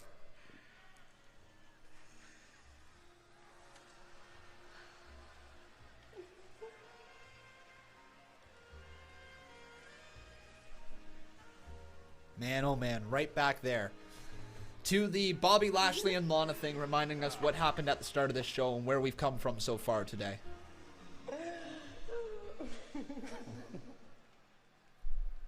Imagine being Rusev, watching that, watching his wife. But anyways, that resulted in Rusev attacking both Randy Orton and King Corbin.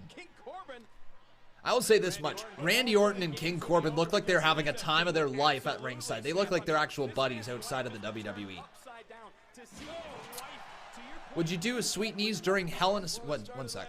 Would I do sweet knees during Hell in a Cell ending? If somebody became a part of the sweet knees group, I would absolutely do some sweet knees. Sweet knees are some of the favorite times here on the Conman Universe, or the Conman channel. Some sweet knees, you know? Sweet knees, sweet knees, sweet knees. Here's Charlie Caruso. Please welcome my guest, Apollo Crews. Apollo, the WWE draft kicks off later this week on Friday Night SmackDown. What are you hoping to prove tonight in your match against Ricochet? Well, first of all, Charlie, let me say, Ricochet and I go way back. I mean, way back. So for me, it's an honor to be in the ring with someone I truly admire and respect. But the WWE draft isn't about admiration. It's about opportunity. And I've been grinding. I've been hustling, staying patient, staying motivated for so long now, Charlie. As far as tonight, Ricochet, it's nothing personal. But this is my showcase.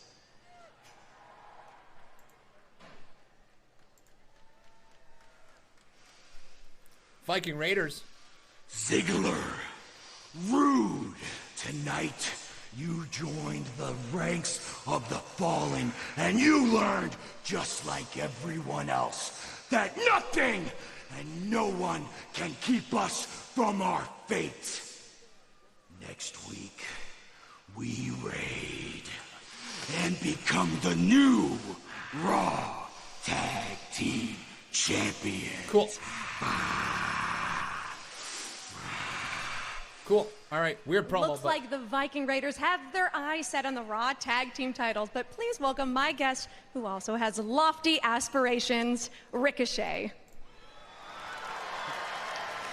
Ricochet, knowing the WWE draft is this week on Friday Night SmackDown. Next $2 donor becomes the new boss. Who's it going to be? Going into your showcase match against Apollo Crews?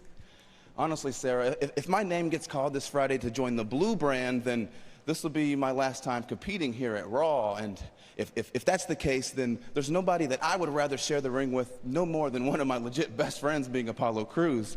And earlier, Crews said that this was nothing personal, and I agree 100%. He and I both know what the deal is, but regardless of what happens tonight, this isn't a swan song. No. This is about the draft, and the draft is opportunity at a fresh start.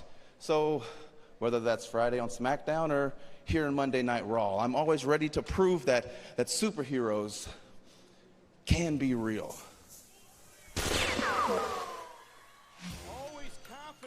All right, cool. Like the way they're presenting this. Cool. So it's a showcase match for the draft. At least there's a reason why this match is happening, and they gave the story. You know, I'm okay with that. Anytime you can give a story why it's going down, then I'm down with that. But here we go. Hunter Hand dropping $2 up in here, and ladies and gentlemen, I think that means we've got ourselves a... Say it with me, ladies and gentlemen. We've got ourselves a new boss. His name is Hunter Hand. Hunter Hand, thank you so much, my friend. I appreciate your support. And you have become a... What have you become? You have become a 3-time Boss Battle Champion. Oh, man, we got the $2 donos rolling in now. We got ourselves Edward Shore dropping $2. Thank you so much, my friend. And we also got Nyan Krunix up in here saying, honestly, I can't wait for the draft. Dude, I'm right there with you. I think it's going to be a good time. But again, I'm also very, very nervous that WWE is going to screw it up somehow. I don't have faith with the company right now. It has been a horrendous show so far. I will give them this much. I will give WWE this much. The last 35 minutes have been enjoyable. But That's it. The last 35 minutes, that's it. That is the only part that has been enjoyable here tonight, and it might coincide with the fact that I've had a full beard. A tall boy at that. Maybe it's a little more enjoyable because of that result. I don't know. Ryan Hamilia asking, how do you become a member? If you click on the join button next to the subscribe button down below this video, then you can become a member. If you don't see the join button, all you got to do is click on the link down in the description below that says become a member as well. Thank you so much, dude, for your support. If you do consider becoming a member. Wow, that's not English. If you do consider becoming a member. Bradley Robinette says, sounds like a lame main event and no explanation. You are absolutely right. Bradley Robinette dropping $2. Thanks, dude. And Cody, dude, man, if I can speak to you honestly, please keep your money, man. You have given so much to this channel, and if you're going through whatever it is you're going through, please keep it, okay, man? Thank you for the $10 dono. I do appreciate it, but if you need it right now, keep it. You are more than welcome to be here watching free for however long you want to. You have done so much for this channel.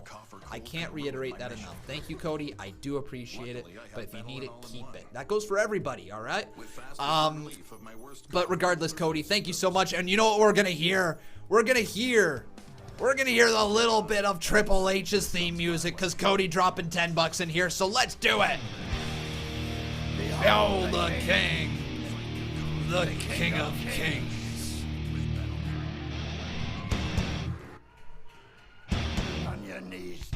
Woo!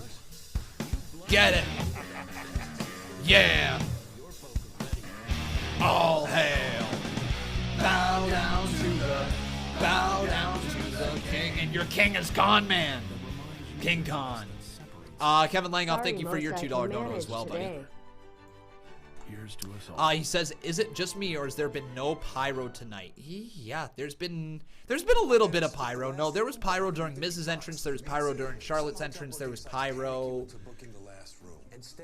Was there any other pyro? AJ Styles doesn't get pyro apparently. Hotel Trivago. Subway's $6 Mighty Mouth Duo featuring our creamy mac and cheese is here, so you don't have to break the bank. Yeah, sorry, Cody. It was just a commercial for Gears or something like that. Whatever that video game is that Batista's in, that's where you heard Batista's theme music. Yeah, unfortunately, man. Oh, Charlotte didn't get her pyro tonight. Oh. Really? She didn't get her pyro? That seems weird. Miz did. Becky Lynch got a little bit of pyro. Yeah.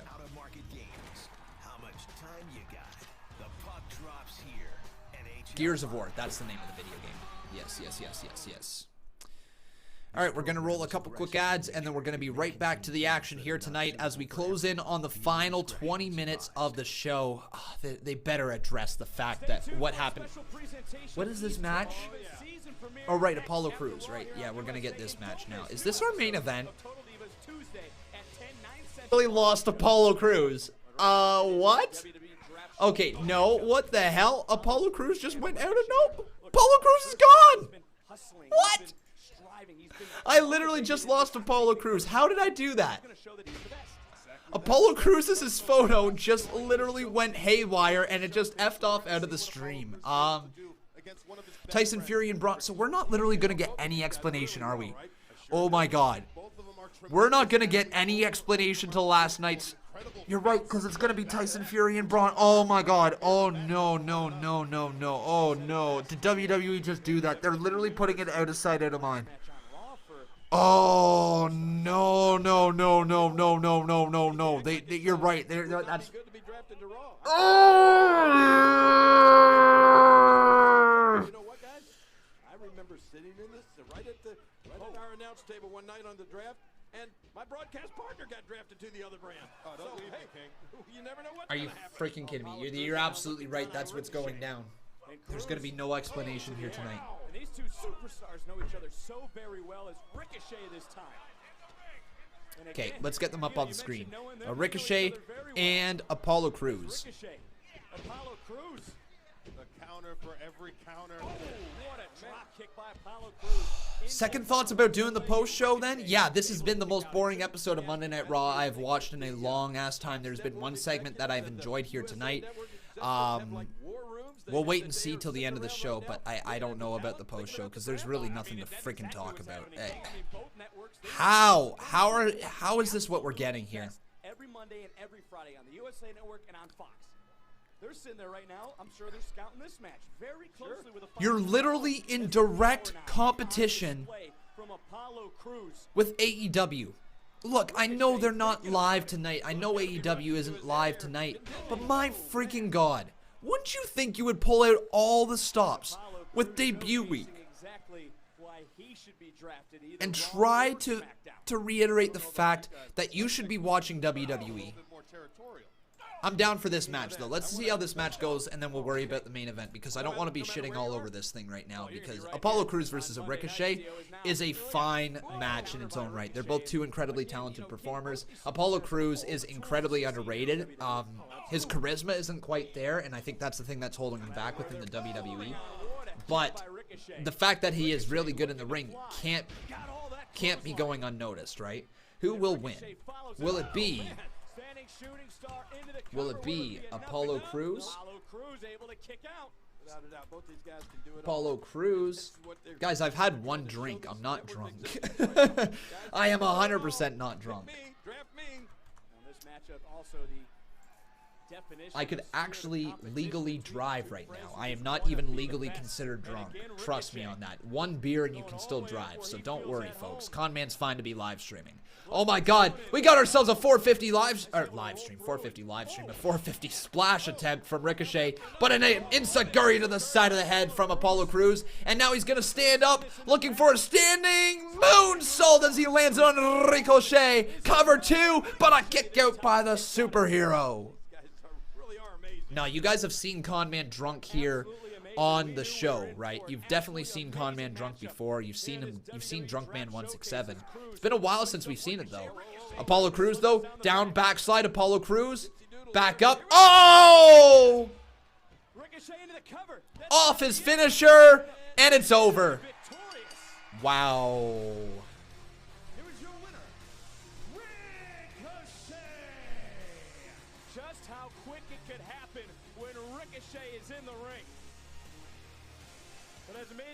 Draft showcase match was last night. Seth Rollins and the Fiend Bray Wyatt battled in a Hell in a Cell match. It's the right call.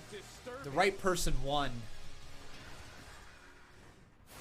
Well, this is the match that the entire WWE. They're literally just gonna recap. Oh no, no, no, no, no, no, no, no, no, no, no, no, no. Ricochet wins. Guys, they're literally only recapping last night's episode of Hell in a Cell. They're not even going to give us an explanation.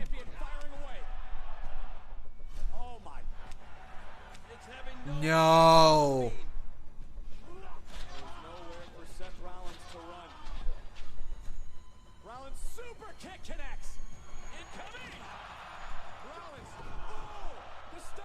Are you kidding me?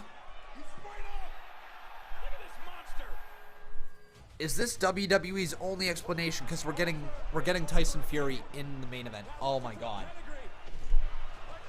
You know what, chat?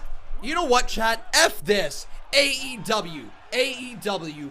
AEW. AEW. AEW. AEW.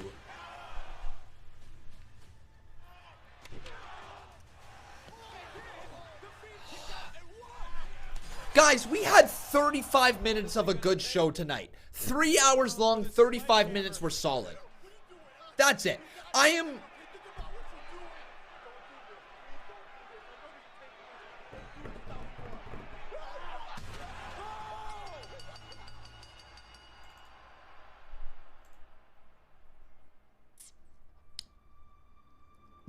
This is ridiculous.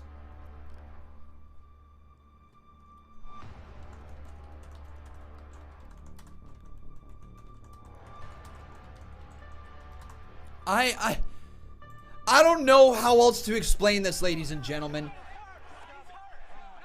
They are recapping one of the worst booking decisions WWE has ever done. They just showed that it was a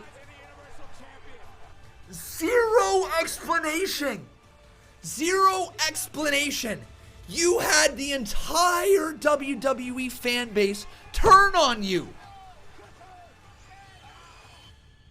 Every single one of us turned on you.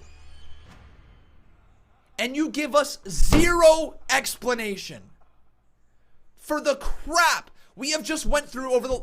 And we're going right to Tyson Fury. We're going to another celebrity. This is ridiculous. This is the most infuriating week of wrestling I have ever watched in my life. 10 hours. No, not 10 hours, sorry. 2 hours and 46 minutes. 2 hours and 46 minutes we have been watching the show, waiting for an explanation, and all you freaking do is recap it because you are too stupid to understand wrestling fans are ready to quit watching you. Wrestling fans are ready to move to AEW. Wrestling fans are ready to give up on your crap, and rightfully so. And you can't give us a single 5-minute explanation as to what the hell happened last night. Every wrestling fan is going crazy over the fact you can't tell a simple story anymore, WWE. Tonight has been a debacle. Tonight is the worst episode I have watched of Monday Night Raw over the past year, hands down. By far none.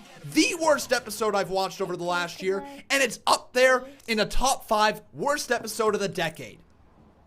We're talking 2010 to 2019. We're talking about before CM Punk started his Summer of Punk. We are talking about some of the worst television we have ever seen, and this is right up there with it. This is goddamn awful. You give us zero explanation as to what the hell went down last night, nearly 24 hours ago.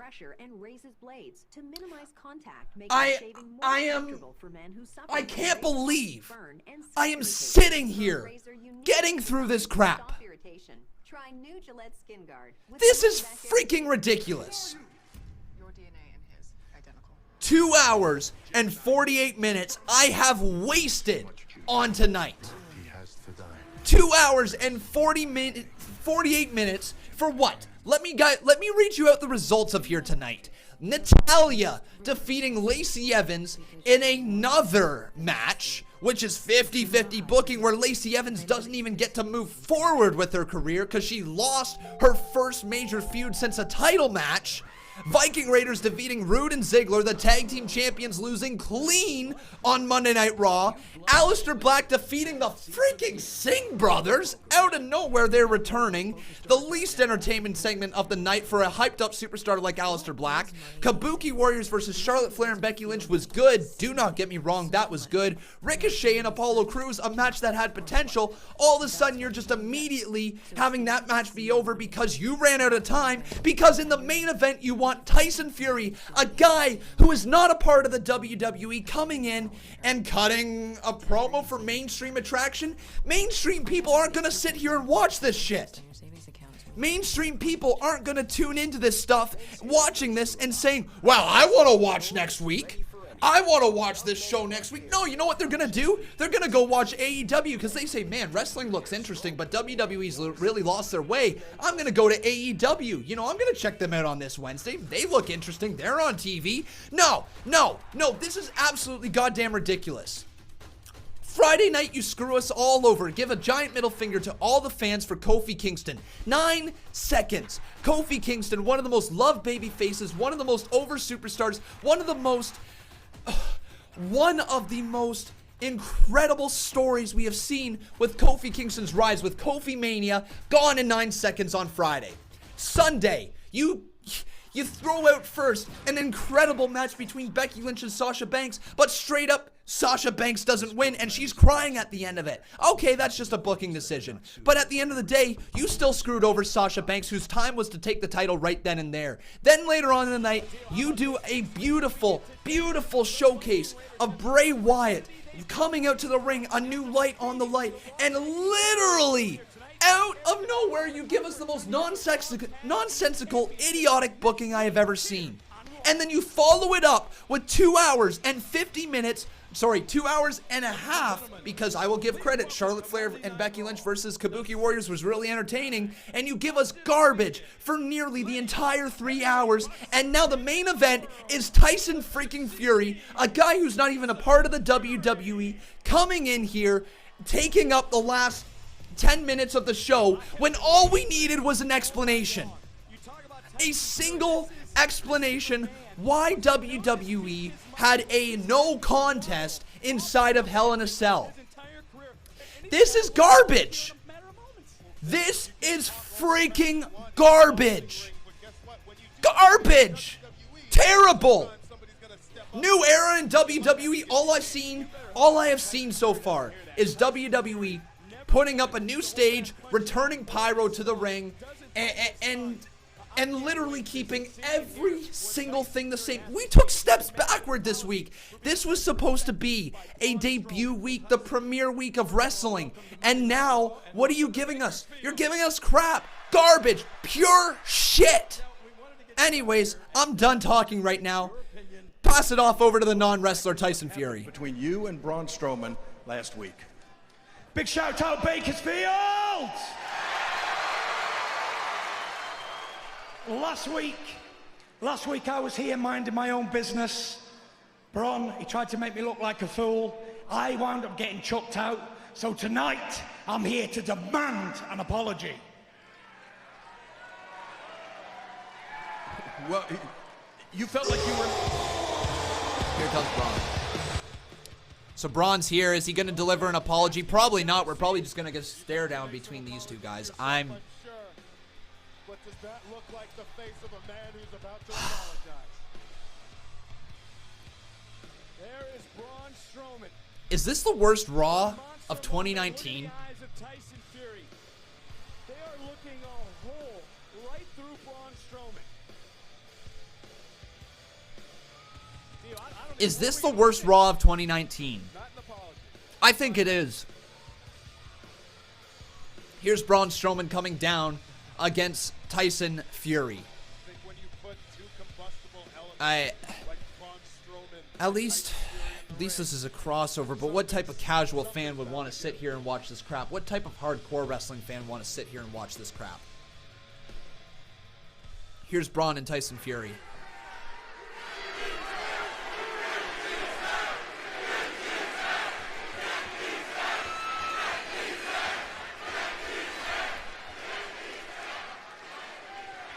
Thanks for the $5 dono, Lex. Look, man, I was messing around trying to have a little fun with you last Friday on SmackDown. That is until I saw the way you looked at me like you wanted a piece of this. And that's why I gave you a little present in Dolph Ziggler. And I don't know if you heard it or not, but when security was dragging your ass out of that building, I was saying, let him go. Because I promise you, the last thing you want is to get in my ring. You have no idea what I'm capable of. I will literally eat you for lunch. Oh, wow. Big threat from the big man. Well, it's a good job that those security did jump on me and take me out, because I'd have got in this ring and I would knock you out. Wow. That's where you're mistaken, my friend. It'd be you laying on your back, staring up at the lights, and not for some slow-ass 10 count like the last time you fought Wilder. Ooh. Okay. I'm a heavyweight champion of the world. How many heavyweight titles have you won? Well, the Saudi Arabia green title. And the stare down ensues. Oh! And Strowman taking Fury right into the corner. And now everybody, the security coming in to break it up as Fury and Strowman are going head to head right now. And security has come in to completely separate them. Wow. All right, so Strowman and Fury coming to blows right now, but Fury going right out of the corner and going right after Braun Strowman as Tyson Fury, the heavyweight or former, I'm not even too sure, I don't watch boxing, but it doesn't matter because apparently this dude's a big deal and Braun Strowman's a big man, so apparently that is a natural selection right now. Strowman to the outside of the ring. And Strowman's going to try to crawl his way back in amongst all of the security who are separating Fury and Strowman here tonight. Strowman saying, come on. Right hand's there. Fury boxing his way out of the corner. And yo! Tyson Fury now says he's ready. Oh, and a right hand and another right hand. As Fury clears the ring of all the security. And Braun Strowman taking everybody out. Taking him down. A right hand to the security man. And the referee looking onward saying, no, don't get in there. But Braun Strowman's gonna, and we got ourselves a little brawl into the corner. Fury and Strowman right now, right hands, and now the WWE superstars from back in the locker room are gonna try to come break up this fight. All the jobbers are out there. People like EC3, people like Heath Slater. You got Mojo Rawley, Apollo Crews, Ricochet is out there, No Way Jose. You got Zack Ryder, a former tag team champion. Remember, he won that at WrestleMania. Wow, what a pop that was. You got also Eric Young. E. Young is up in there. Is that Cesaro? Yeah, and Cesaro is in there as well, ladies and gentlemen. Strowman charging right forward, though, as he goes right back after Tyson Fury, and the brawl is underway. Tyson Fury with a right hand to Strowman, as Strowman gets knocking down on just a little bit more. All right. Talk about mainstream attraction right now. Talk about not giving two craps about your actual WWE fans. Talk about Tyson Fury going right back at Braun Strowman as he charges through all the WWE superstars just to try to get his hands on Strowman. Strowman now and him and fighting back away. And again, Tyson Fury pulled out of the corner. I wonder if the referee's going to call this a no contest as well. Ridiculous. Wait, is that Devon? Is that Devon? Yo, is that Devon? Devon's been out there the entire time. Whoa, Devon's out there. I didn't notice that. That's funny. Strowman trying to get back in, and he does, and goes right after Tyson Fury just a little bit more, as Tyson Fury and Braun Strowman just hammering away on each other. Just and a little bit of a bear hug right now, actually, as No Way Jose is somehow the middleman right now. Kurt Hawkins separates them as well. Eric Young trying to pull back Tyson Fury along with Cesaro and No Way Jose. Wow.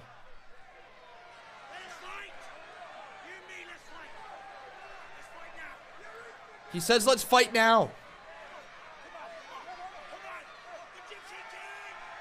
Tyson Fury says he wants to fight Strowman right now.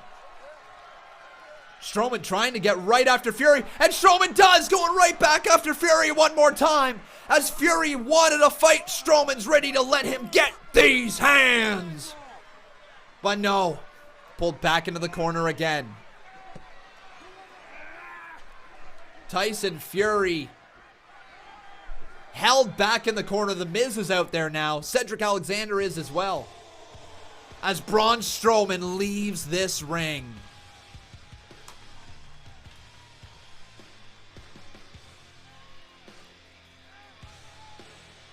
Wow, talk about my one and only reaction that's going to be uploaded here tonight.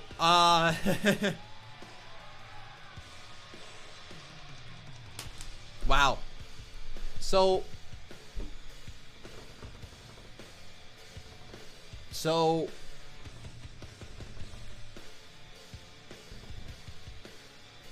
that's Monday Night Raw, right?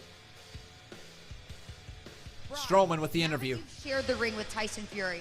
How has your opinion changed of him? I tell you what, Tyson's a tough son of a bitch, but he's gonna get these damn hands before it's over and done with! He said he was coming to Monday Night Raw to demand an apology from you. He didn't quite get it. Will he get one in the future? Of course not after that, coming into my house, disrespecting me, my business, the WWE. I don't play that crap, Tyson Fury. Do you expect...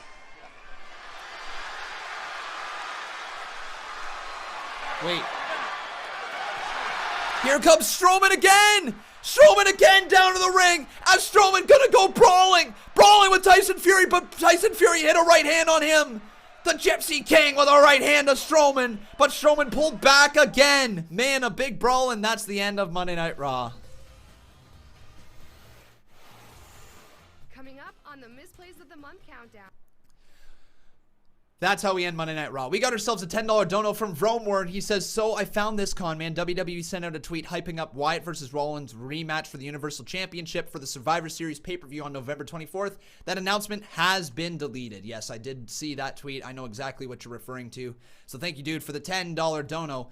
But yeah, that's how we end Monday Night Raw. Let's hear it. Let's hear a little bit of time to play the game. Behold the King. The King of Kings. Yeah! On your knees, son. Woo! All hail. Bow down to the King. So I found this, Conman. WWE sent out a tweet hyping a Wyatt versus Rollins rematch for the Universal Championship for the Survivor Series pay-per-view on November 24th. That announcement has been deleted. Yes, but ladies and gentlemen, that's going to bring us to the end of our show. There's nothing interesting to talk about here tonight. Nothing interesting whatsoever. That was one of the most boring shows. I'm not going to stay up and waste my time talking about how mad I am for another hour. So, ladies and gentlemen, that's going to officially do it for us today. No post show here today because that was the worst Monday Night Raw of 2019. Might be the worst Raw in the last 3 years as well. It's entirely possible. But ladies and gentlemen, before you leave the show, make sure you leave a like on this video. Also making sure you're subscribed to the channel. No, there's no post show here tonight, guys. It just sucked. It just sucked. There's no reason to stream that here tonight. I'm done. But yeah, guys, thank you so much. Once again, make sure you leave a like on this video. Also making sure you are subscribed to the channel. That's going to do it for us here today, though, guys. Thank you so much again for all the support here today. I'm sorry I couldn't bring you guys a more entertaining stream. I'm sorry WWE is absolutely terrible right now. Hopefully Friday will be better, but I'll be back on Wednesday for NXT. So until then, guys, take care. Have yourselves a wonderful night. Make sure you follow me on Twitter at Conman167. Make sure you come on over to our Discord server. All of the links that you need are down in the description below. And also, guys, make sure,